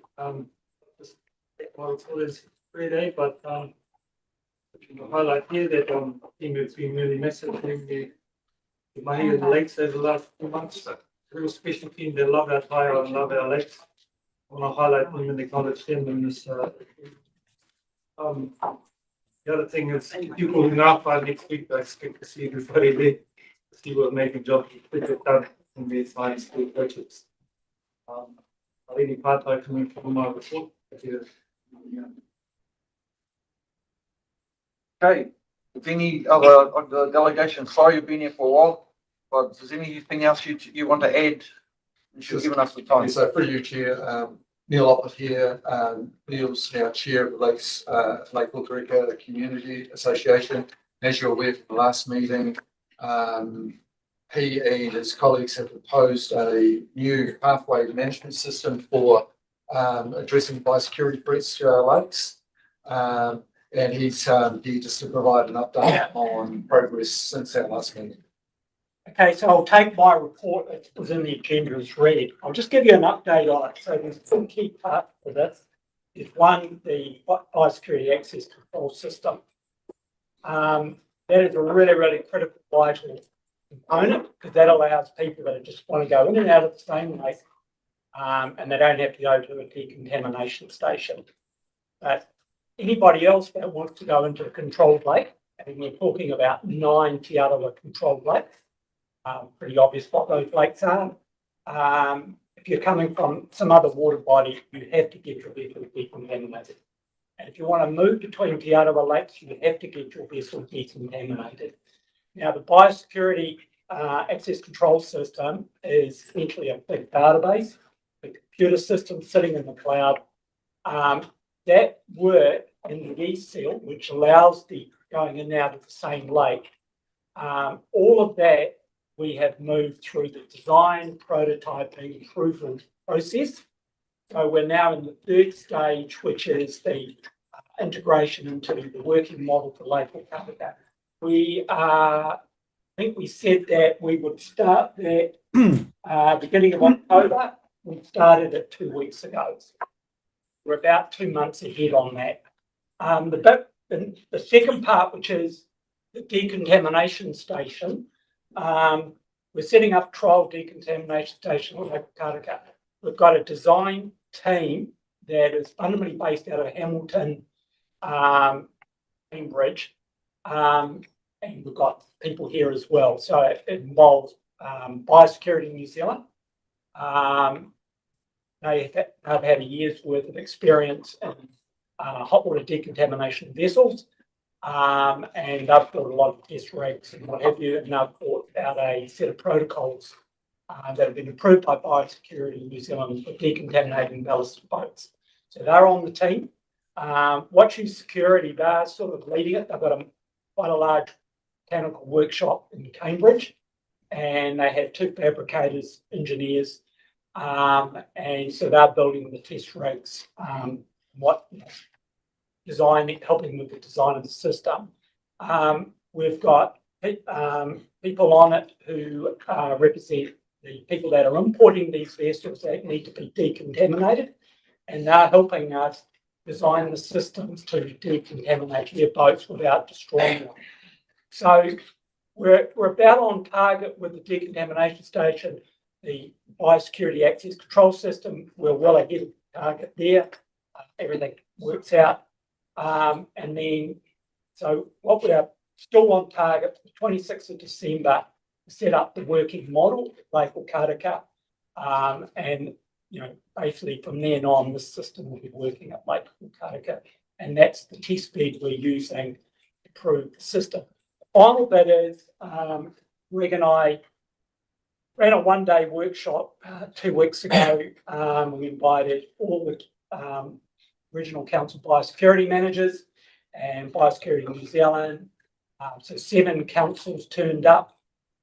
We presented at Watching Security, Gallagher Security, who provided the database, and Biosecurity New Zealand and Earth Science New Zealand, provided the sort of the technical. They're part of the validation of the whole system, and we collectively present to these 7 councils and Biosecurity New Zealand feedback, absolute endorsement as a national system, and so I'm now in communications with people all out over New Zealand saying, how can we be involved? When can we get the system set up in our area? And what I have to tell them is we still need to go through the working model validations. In other words, we need to run, this working model at Lake Okataka for the best part of 6 months before we can start running it out. But suffice to say, at the end of this week, I'm meeting with in Wanaka, Guardians of Lake Wanaka. They've got about 5 major significant lakes in the area, And they, like us, are really, really worried that they're going to get gold claimed in their lakes. I first came to this group back in February, presented a concept. Since then, Kabikula gold clam has got out of the Waikato River and is now in a lake in New Plymouth, Lake Rotorua. Long story behind that, but it's there. And just a few weeks ago, they found Kabikula gold clam in a South Auckland stream called Hua. And so it's spreading. And when, the Waikato River is only about 40 kilometres from us in a straight line. You can see why this is really urgent and why it's really serious. Because all what I've heard today about, trying to improve water quality and so on, all of that could be undone in a heartbeat if gold clams get into our lakes. That's it. Have you answered any questions? I think just to add, we're probably moving ahead of the science around decontamination at the moment. And so we've looked out to the states to their watercraft inspection and decontamination protocols and systems, and are going to be using them largely to guide us through the next summer while the science behind gold clam catches up. I think it would be at some point appropriate that this committee comes to a view about any strategy to do with what happens if it arrives in our lakes, because it put a community at loggerheads, as you'll know, about putting up ramps, putting rocks in front of, and checks and so on. Everybody gets a bit anti. So we need to give it some serious consideration, because it may well be, yes, iwi will make their stand, but actually we should have a stand as well about what we believe is appropriate actions to be taken. So I appreciate your work, and of course would hope that you can keep reporting back to us on development. So thanks very much for your efforts. Any quick questions before I move motion? Nikki. A couple of comments. Just I'm going to make an assumption that Holt's leadership and biosecurity over the last decade, that the strategy, pathway strategy is being developed, the Te Arawa Lakes Trust, on behalf of the strategy group. So that's a working assumption. It's my understanding. Good. And I guess the other thing was just a reminder that in terms of vision and strategy, that biosecurity was prioritised as one of our key implementation areas. So when we come up with our implementation plan for our vision and strategy, that this is kind of a central part of that. So pleased to hear that things are progressing. Yeah, that's probably my only comments, and that the level of investment matches the threat. That's right, and agree. We hope so. Yeah, well, Not at the yes, moment. and my It might have expectation to is that the level of investment matches the threat. It's well under control. Well, there you go. Maybe it's, I think we might have to make it as an agenda item for our next meeting, because it's gonna, as the point's been made, it's gonna come, just a matter of time. But this committee needs to have a stand on what we believe is appropriate action to be taken. So if we put it out publicly, such that people are not put at loggerheads, whether they be people who have in Okareka or at Tarawera or at Okataina, not put in a sort of an envious position because everybody's having a go at them. And yet, actually, they're looking after the environment on our behalf. I just had one other comment, or question really. So I understand the need to respond to plans.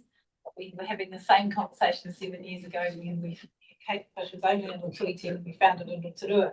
So I'm just wondering about the continued contribution, the continued support for the catfish program, given, I think someone mentioned our ability to win awards at Tolt, the leadership of the Lakes Trust on that program. So I am keen to understand that we're not giving up that commitment to investing in that program, because actually it could be just as bad if that gets into other lakes. Yeah, Mr. Chairman, a couple of things. First of all, we're reaching out to other councils because we need cash to make this happen. The regional councils get 250,000 plus other additional support. we're going to be reaching out to the Lakes Council. The trial decontamination station local Karaka is a trial station. We need to have our main decontamination station around the Emo Road, Tarawera Road area. So we'll be reaching out, particularly, Rotorua Lakes Council, to find us an appropriate piece of land that we don't have to find money to purchase. Facilities, we have a very, very tight budget, and we're reaching out to other regional councils and biosecurity in New Zealand, because this really needs to be a national scheme because the cost of it won't be cheap. And what we're trying to do is bring on board other parts of the country to pull in revenue, funding, to help pay for this. But at the moment, we're doing it with goodwill from industry, regional and the regional council. Yeah, I think just touching on Nikki's point is that while gold clams might be the poster child for this project, it's actually not all about gold clams. It is about all those fruits that are already here and those that are maybe yet to arrive in New Zealand. So we're trying to set ourselves up with a really robust system that doesn't just address weeds or pest fish or mollusks. It captures the whole lot. I just wanted to acknowledge William and the incredible work that the killers have been doing, and the work that you've done in the schools is always coming back to me, and the way that kids come up talking about the catfish killers. Both my kids are absolutely in love with it. I just don't want them to be clam killers in a couple of years. So I'm down with the mahi that we're currently doing, that Neil and everyone in the room is leading. But what you have been doing has been incredible. So thanks. And I would Could I just comment on that for stuff again, the question about technically about reducing the investment. And so, what's been quite disappointing to us is knowing that the actual netting program is not going to be focused on netting catfish in those 2 lakes. We've been part of that discussion. So I just want to highlight that here. And while from a biosecurity point of view, I understand that. I understand the point. Point of it was to be progressive containment in those lakes. That was an impossible ask. That was an impossible ask. Where we're at now is now we are not going to be able to manage those catfish in those 2 Rotorua at all. So when I look at that program and I understand the biosecurity point of it, what I don't understand is that there's a biodiversity tonga species point of it that looks to be completely disregarded. And that to me and to the team and a lot of people, it's quite heartbreaking because we've seen improvements of our tonga species visually over the last couple of years. We've seen coda numbers increasing in our nets when we haven't seen them before. Our toe, chocker now. If we take our foot off keeping them managed, we're not going to ever get that back again.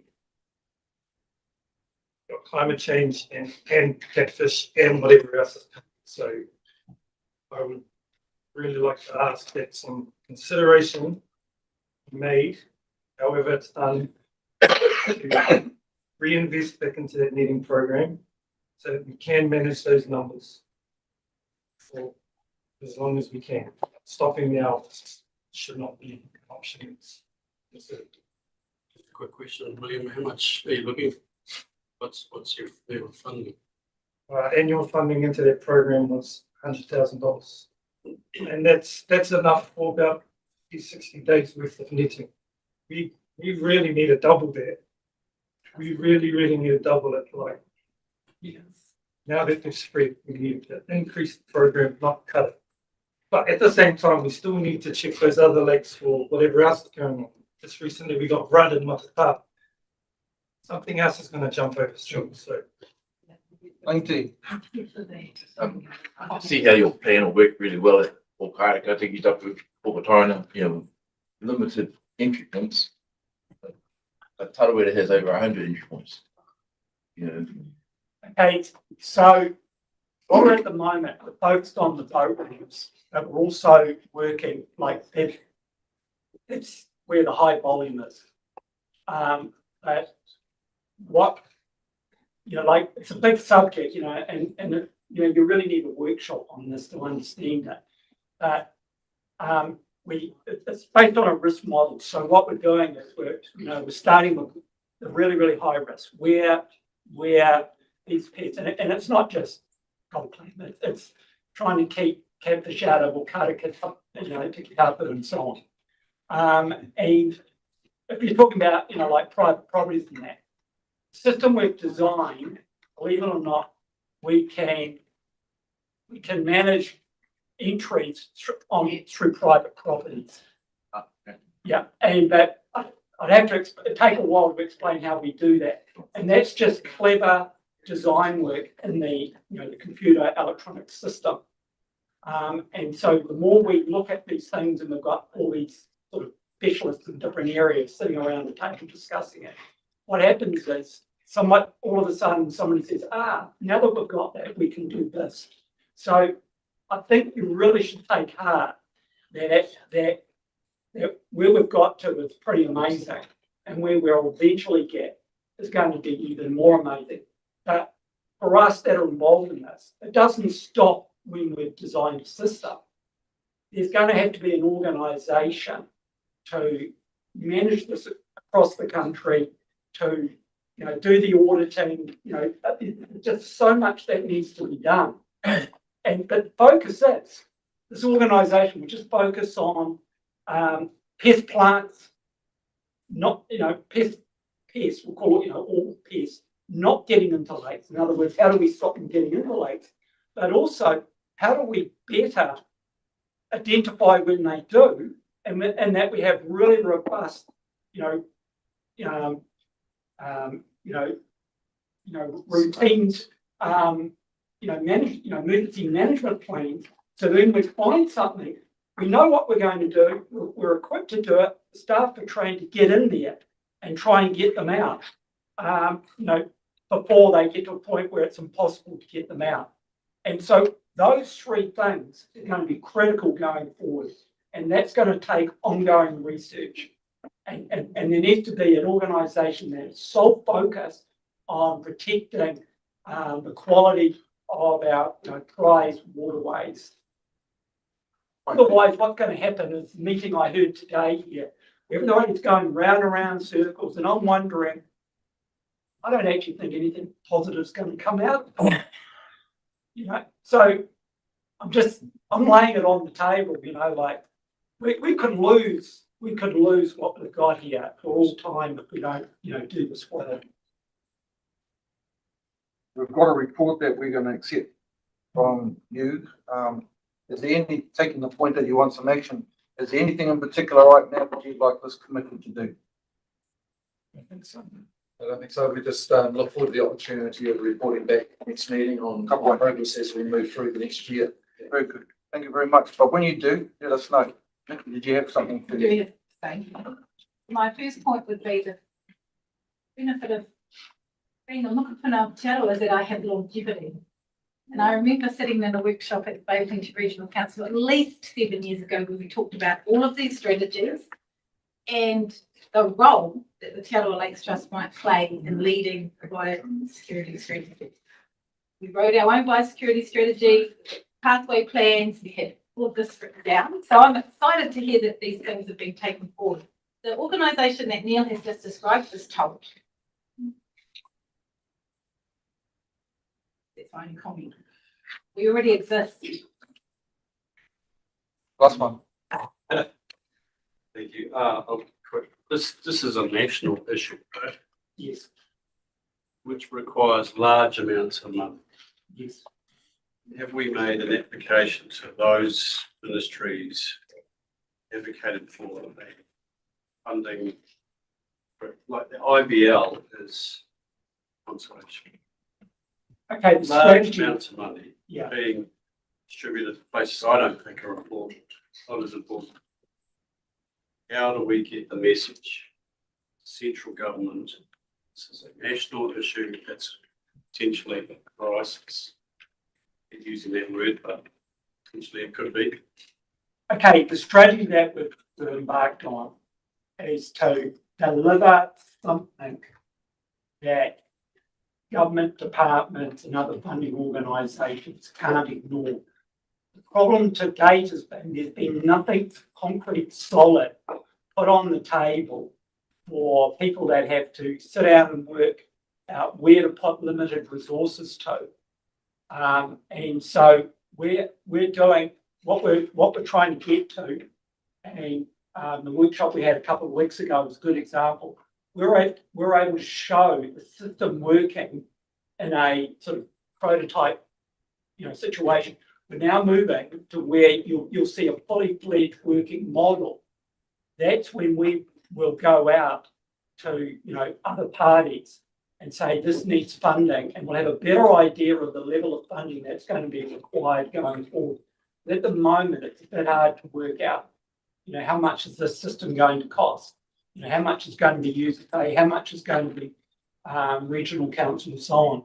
So we think that why we haven't been able to achieve anything to date is simply because there was nothing for anybody to sort of hang their hat on and say, yep, we've done that, because we can guarantee the outcome.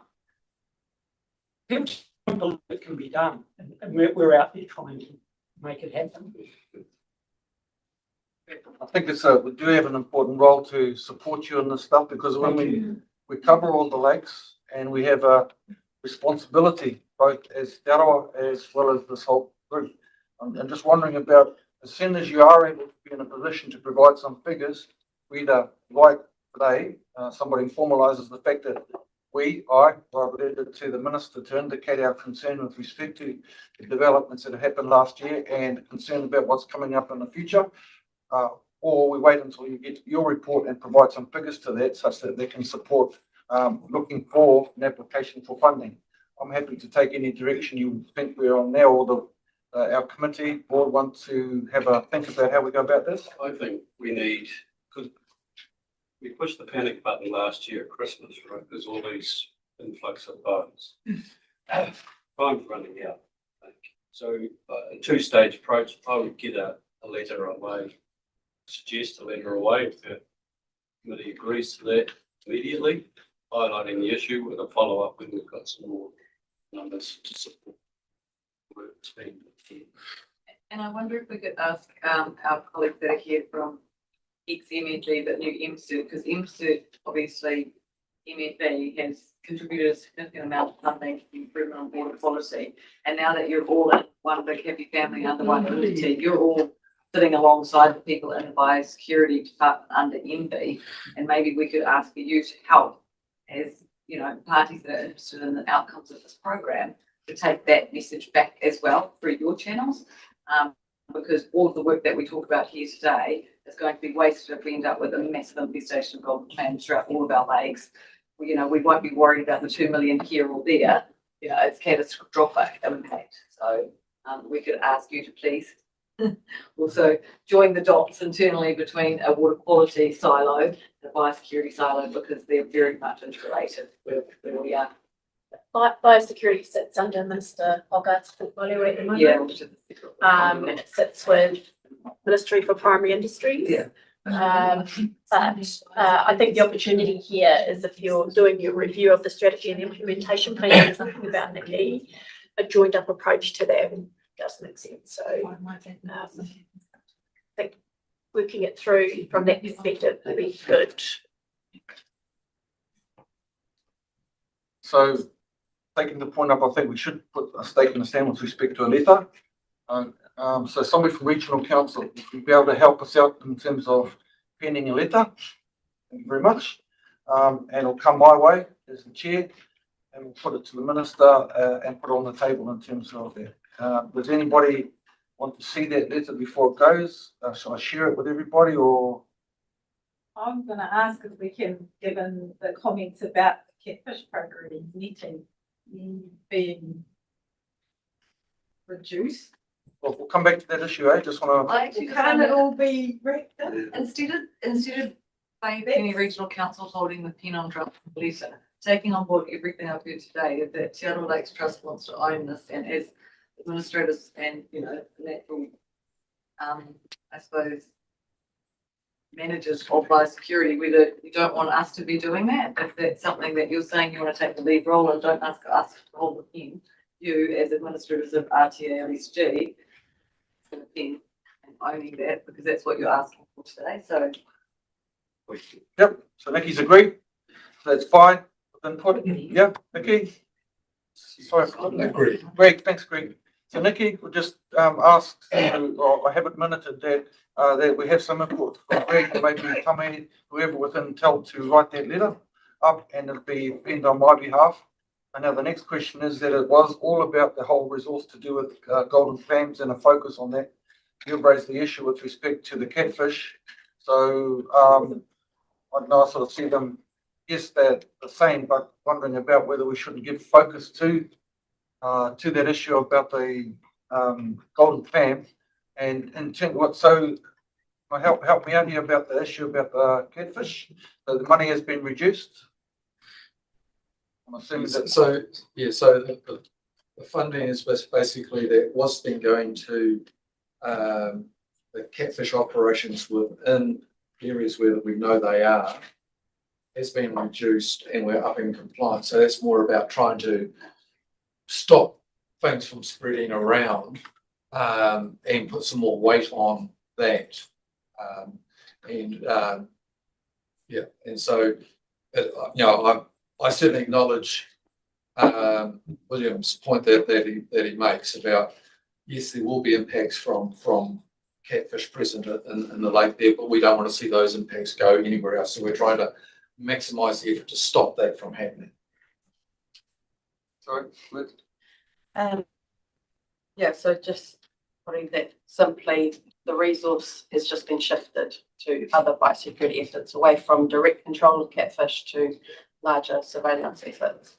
I just think also it's good to note that Te Arawa Lakes Trust is part of a collaborative research program with the likes of Rotorua, University of Waikato, that seeks to measure restoration efforts, biosecurity efforts against Ngā Tapu Waiate Koura, our vision of success in the strategy and vision. These kind of decisions should not be made lightly. And what I'd like to draw the attention of the group to is there has recently, and most of you, some of you, privy to what's come out from Ian's research, particularly around catfish in the Koura and the devastating effects there. There's also been the research from Cawthron using the bioacoustic tagging of catfish. And there are recommendations coming from those research on how we could do the controlled netting program better. And I don't know that we've been given the grace period to discuss that and think about how we might take those recommendations into a control program before that decision is made. Making sure that we don't invest in research, our time in that, and it just sits in a report and a paper and collects dust. We have to implement recommendations from research and see if we can do things better before we just say that's not working, cut the funding, move ahead. That's just something I would put forward to this table, being in the research space. Well, how do we then take that? Like, obviously that's got to turn up in our implementation plan for our vision and strategy, and we have prioritised biosecurity as a key cone of how we implement vision and strategy. So I would think we would need to have in the implementation plan that work stream would be front and centre with a allocation amount, and then we need a pressure on the parties to then invest in it. But what I don't want to see is that program just stops until the 3 years, until we have in the year 12 months it takes to have an implementation plan. It's not just catfish, it's the countless species of our kids. I mean, how many schools have we got now? What are they going to do? Like, that seems fun to me in terms of taking our community forward and our kids having the role and responsibility of looking after those lakes moving forward. Well, we're sort of catching it a little bit after the event. Yeah. We had some money available for catfish. Some of it has now been moved to another priority. Somebody made a decision about another priority. So that's where we're stuck. And I'm hearing, of course, that yes, TEL has an interest in that because it's been fairly successful. Are we going to try and unload that and ultimately it's a transaction issue between allocation of money from regional council to a program called Catfish.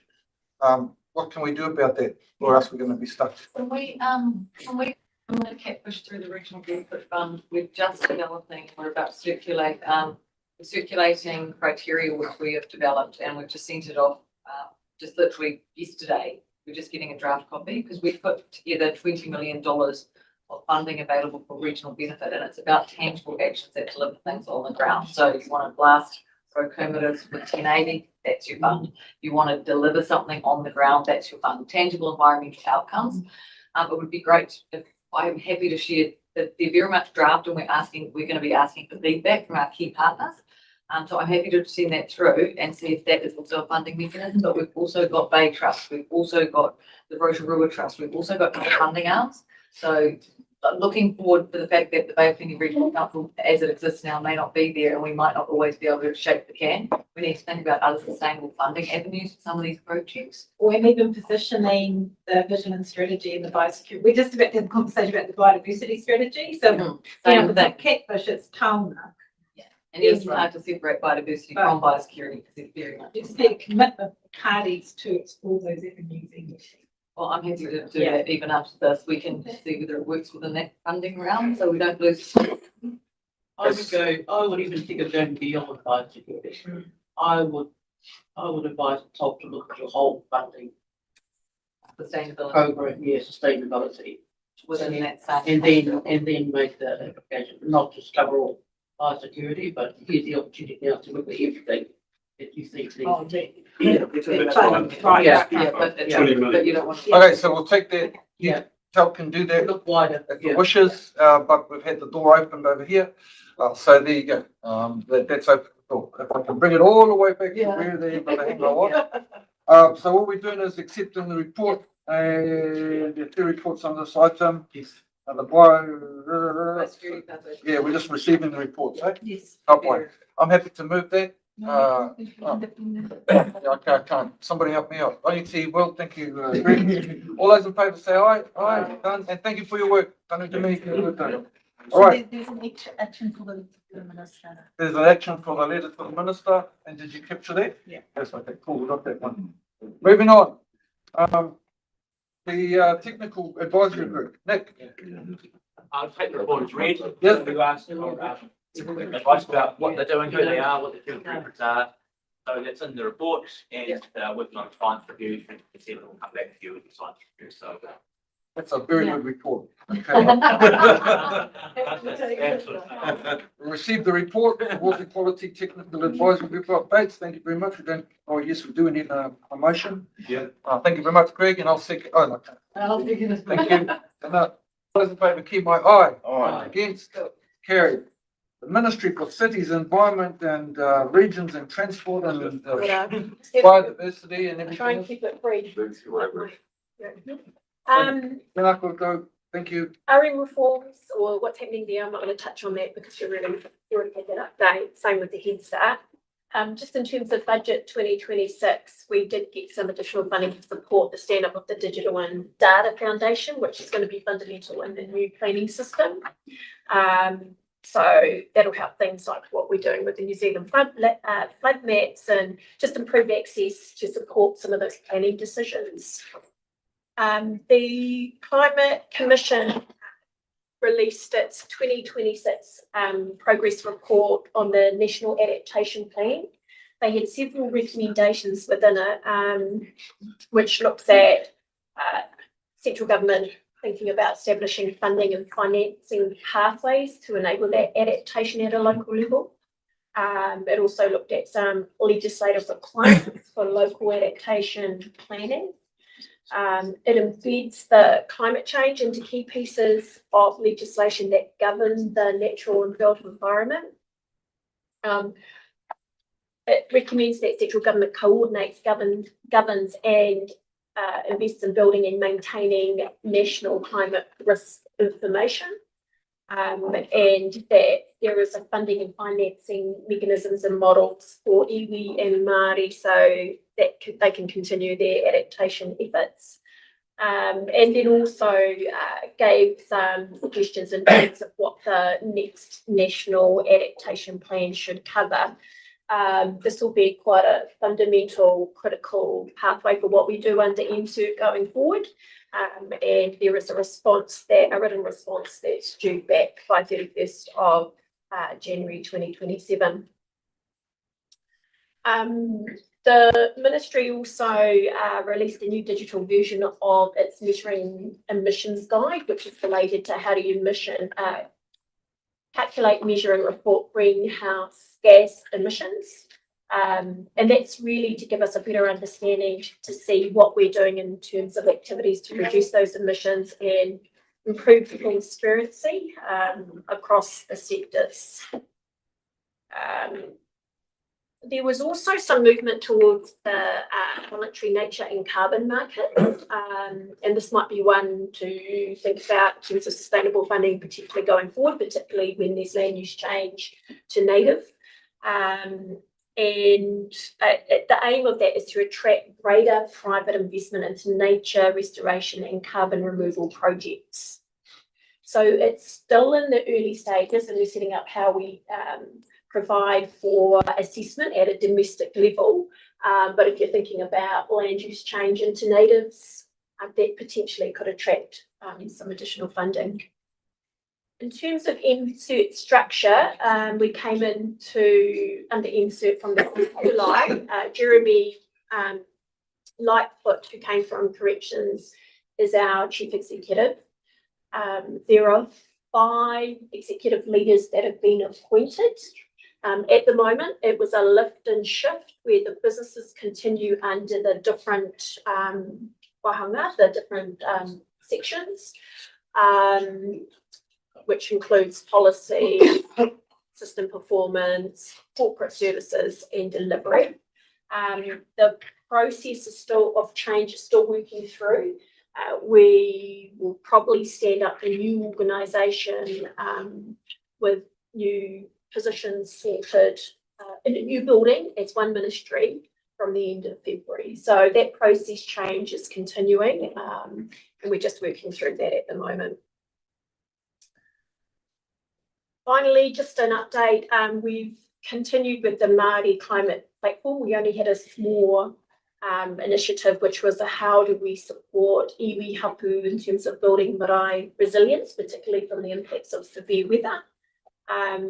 Through savings and negotiations from earlier contracts, we were able to set up a stage 3 through having 1.36 million available, which is really targeting those regions where they've had continual severe weather impacts from January 2026.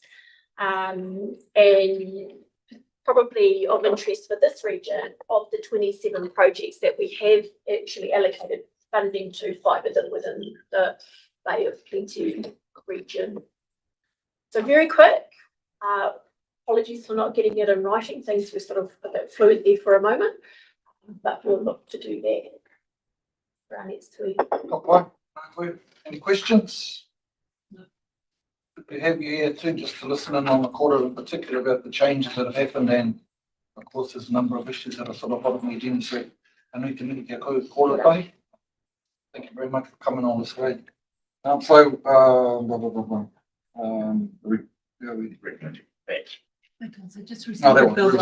the report, so that's fine. We have to call for a mover. Yeah. Thank you, Rangi. Second, Greg. Thank you. Thanks very much, Anita Mihi. Status update of deed funded activities. So we had to go, but the assumption is that we've read the paper and that everybody's comfortable with the paper. So Rangi again because he wants to, and Iwi, you haven't moved one, so he can second it. He can't. Alternative. Oh, he's alternative. Oh, I think wonderful. She'll move that we receive the report, status updates for deed funded activities, unless somebody wants to speak to it. Well, I've got it just a couple of things to make. Okay. That's all right. Sure. So yes, I think the TLI reduction, I just did want to raise, and it goes back to 8.1 probably, the in terms of the budget, which has been 15 million, including only a $310,000 report equipment. In the, so just, I just want to highlight that we're not getting there far now, and so the conversation we had earlier is actually kind of the reallocation is live. Sorry, can you just repeat, because I didn't hear that first part about this, such and such dollars there, but we've only used this. $15 million remaining, and some of that, and that's all tagged.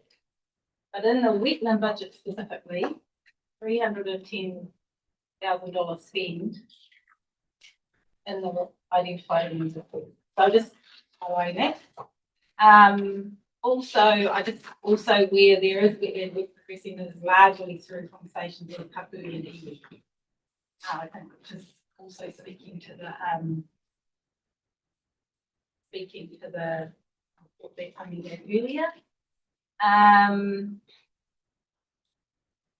Those are just the main things that I wanted to raise. And then actually I just did miss the paper that you noted before about the water quality working group, the technical working group. The tag, I think the reason it was raised at the last meeting and that action was applied is because we had a conversation about, and Dennis was in the room when we had this discussion. He had just given his presentation and we were concerned about the lack of participation of our upcoming Arawa scientists and experts in this area being present to that. So when I look at the list, they're largely from the regional council. We only have one member from Talt or Arawa present, Ian. But that's the reason we asked for that, was so that we could see the participation of Arawa in those technical working groups. And so I just wanted to say that yes, it's fine with the report, but what is our action to encourage that group to be expanded to include succession pathway for Arawa? Just to take note of that, because that's why we asked for that's my remembering of how we asked, why we asked for the report. It was off the back of Dennis. Yeah, the hope is that having been together for what, I don't know, 9 months now, as me as chair, to try and have it such that all parties are all at the table talking to each other, and that everybody's involved. So that message is, I want to reiterate that again today. It's the reason why we put certain names to certain jobs being done to coordinate across all three, have a common communications strategy. So hearing that point, it's just to say, hopefully everybody's picked it up. It's the expectation that there'll be three parties at the table, no matter what we do. Points made. Kawai, So those are my only comments. I'm happy to move. thank you. It's been moved and seconded. All those in favour, keep my eye. Against? Carried.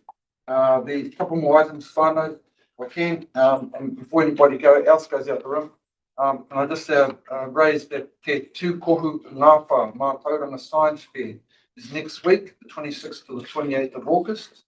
26th to 28th of August. It's a really great festival of stuff that's been put together by Chelsea. It's at the Energies Event Centre, and Mirinda will send out apparently the invites for that. So I just wanted to raise that just in case people leave. Last couple of items on our agenda: Bay Plenty Regional Diversity Strategy presented by Stephen.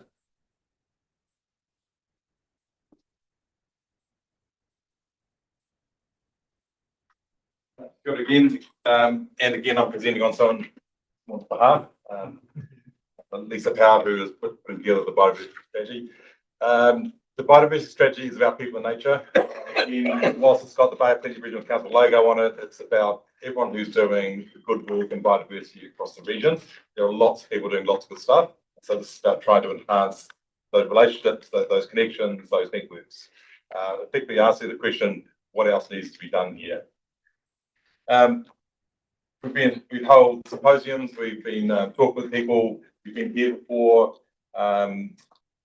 So far, like a draft sort of vision and objectives being put together. It builds off the National Policy Statement for Indigenous Biodiversity. So again, that's one of those documents which we don't know whether it will exist in the future because national direction is changing. And so we're left in again that position of saying, well, let's just make our own future here. What does the Bay of Plenty need for biodiversity and where can this go? Again, we come up against the government organisation as well.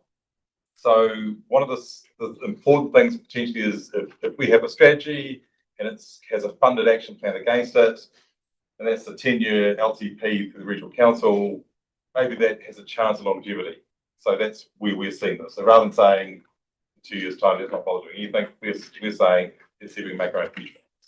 The regional council has specifically asked that we consider putting more funding towards biodiversity. It's one of those key core activities of the regional council and of the future. And so what we've put in front of you today is just the draft around where things are landing in terms of the words, and then just an invitation request demand for you to be involved in the action planning. Cool. Questions? Okay. Oh, I would just have, my one question is just around if this, given this, how the strategy will be integrated into the spatial plan. Like, is that are you anticipating that will then inform the spatial plan in terms of important areas, things that need to be protected? Like, is that the?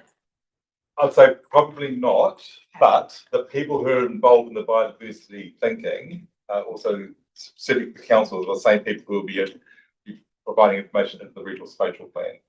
And the sub-regional spatial plans also talk about biodiversity as well. So it's about that thing about bringing it all together and putting it into the spatial plan. It won't, the biodiversity strategy is a lot about the actions, like, doing this at this level on the ground, which is not a spatial planning type thing. But biodiversity itself will be part of the spatial plan, yes. What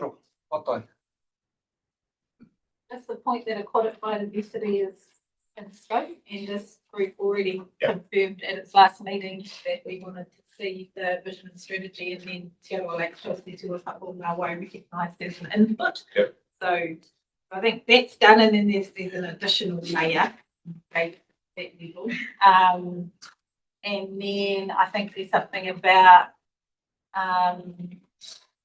oh yeah, I just think there's something about recognising, probably to your point earlier, all the conversations that have already happened that then would inform that. And then it's the nitty-gritty around the action that needs to. So these, what are the actions? The other thing too that you've got to consider as Te Arawa Lake Trust is regional council will disappear.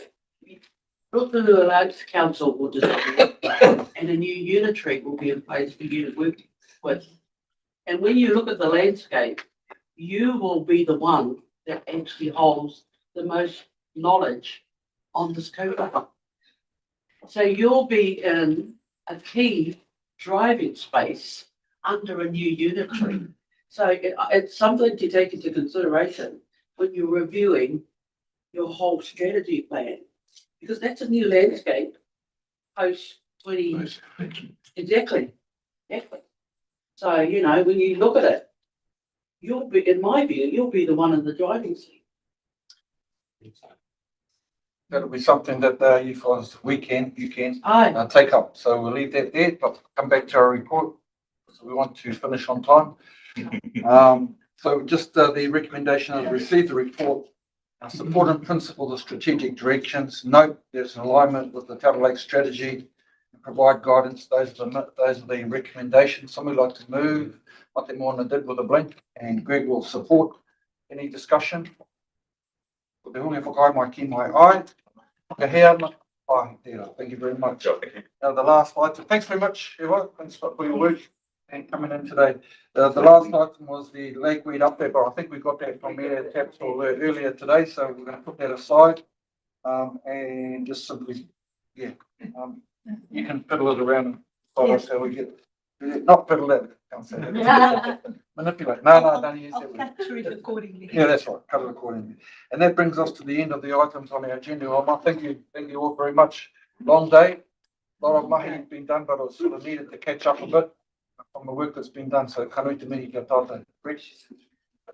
Through with your permission, Chair, I wonder if I could signal a future agenda item post-election, potentially next year, asking regional council to provide us a presentation on their now part plans for Kisa.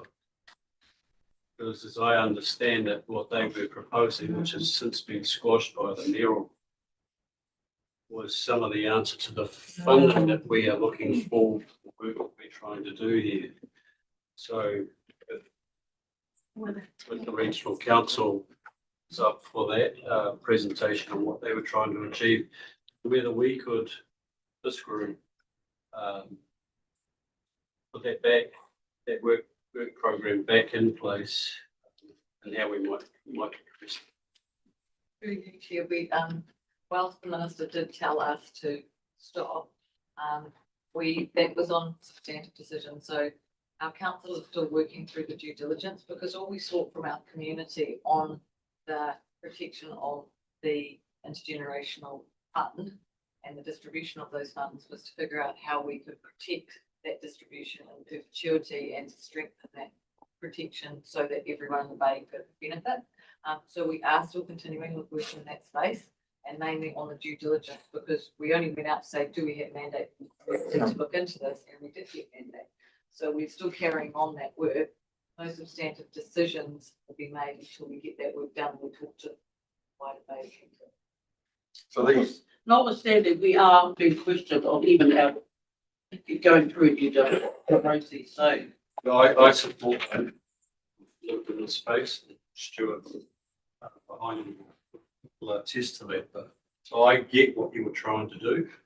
I was really disappointed that you were stopped or ministers got involved, but I think given the kaupapa of this committee and we're trying to achieve here, that potentially is integral to the future of this money. So but I think it needs to happen after the election. Who knows what's going to happen there?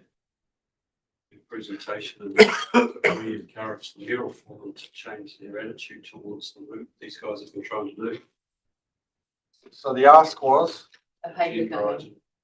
Usually 2027. Post-election report back on progress towards rankings and TISO. Everyone thinks it's a good idea. everybody seems to think so. So Rinda's got that. We'll pass that on, and that will be an agenda item. Thank you. Can I ask for an agenda item as well? Certainly. I thought it would be worthwhile just to have an update and lessons learned from the High Court decision on Arawa that's been released this week. I think it would be really worthwhile to understand if there are any implications for the funding. Obviously, the pipeline that was endorsed by this committee, and I think we need to understand what happened and how we can make sure that we do well. And the only other thing I just wanted to check, we've heard from our friends at MCERT around additional incentives that may come out for helping retire land to native forest.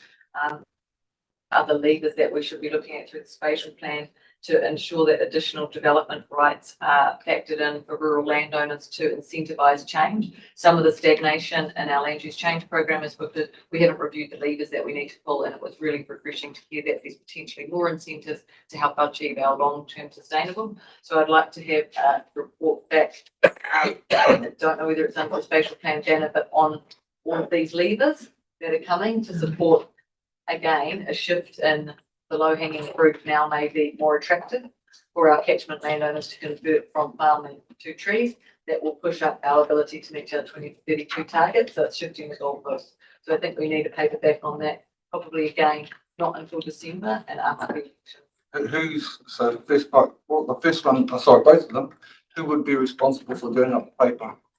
So I think in terms of the levers, I think that is probably a Bay of Plenty Regional Council staff, just because they're the secretariat for the spatial planning and seeing whether we can identify that those things have been factored in, because if it's not in the spatial plan, it's going to be hard to implement down the track. I do think too that the group that we had at the last meeting highlighted that even though the plan change 10, there were some other aspects of the planning system that were working together. So which was the subdivision district and yeah, so there is something about all of the existing settings and a shift, and then how does it happen? Yep. So that's the levers conversation. We pull them in this way. Now, where do we need to pull them to ensure success moving forward, instead of saying, oh, we might not get it, let's abort and try something different, let's not give up.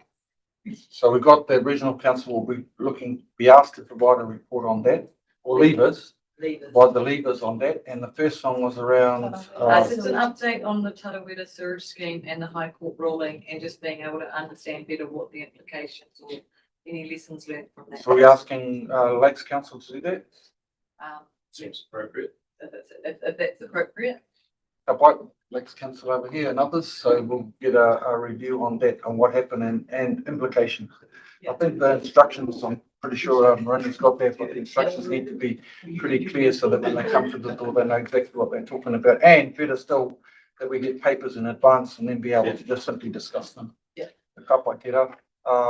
Okay. One other thing, just in relation to Greg's, that, the idea of that fund for supporting environmental retire or our strategy probably also applies to the other co-governance entities, which 1, 2, 3, 5 of us sit on across the bay. Yeah. So whether there's a need for that to be a broader conversation in terms of, because each of those groups have a strategy. Yeah. They can talk to that, Yeah. that's fine. Any last items? Greg, you're good? Okay, fine, good though, no? Guys, travel safe back to Pōneke. Thank you. Iwi, anybody else? Nope. Oh, well, kapai. And so thank you for our attendance today. Holy cow, we did it. Well done. Well done, and thanks again to Miranda for her administrative support and guidance. Much appreciated. So really pleased with today's meeting. Despite the backwards and forwards, it's good that we had the discussion needed to happen. And now we can look forward to receiving some reports, which hopefully will deal with some of these, set us on the right path. I think the point was well made though by Nikki. It'll be good to get past the stuff from the past and then get to some forward planning about what are we going to do in the future. Even since the curtain has come down on Rotorua, those sorts of things, I think we've got to start planning into the future about what we're going to do with our lakes. Anyway, ka waiko tērā kōrero ki reira mihi atu ana. E kūtaka toi tēnei rā. There's food over there, a heap of food, for goodness sakes, so have a kai before you go. Iwi, ka whakahau ki te raka ki a koe, hei whakakōpani tō tātou koe. Tēnā koe, Mr. Chair, tēnā tātou. Ngā mihi nui kia tātou e taungi ngā kōrero o te wā, te rā ki nō reira. Tēnā koutou. I just want to say a big thank you to our staff for the support and the discussions that we've had today and all the presenters, and also from the guidance of our chair and to all the councillors and members of Te Arawa Lakes Trust. Tēnā koutou, tēnā koutou, tēnā tātou katoa, and safe travels back. Kia wātea mai te tapu, kia wātea mai te huarahi o te sekame pono, kia wātea aira pua wātea tuturu whakamaua kia tīna, haumi e hui e. Make sure you have a kind of a heap of food there. Thank you, everybody.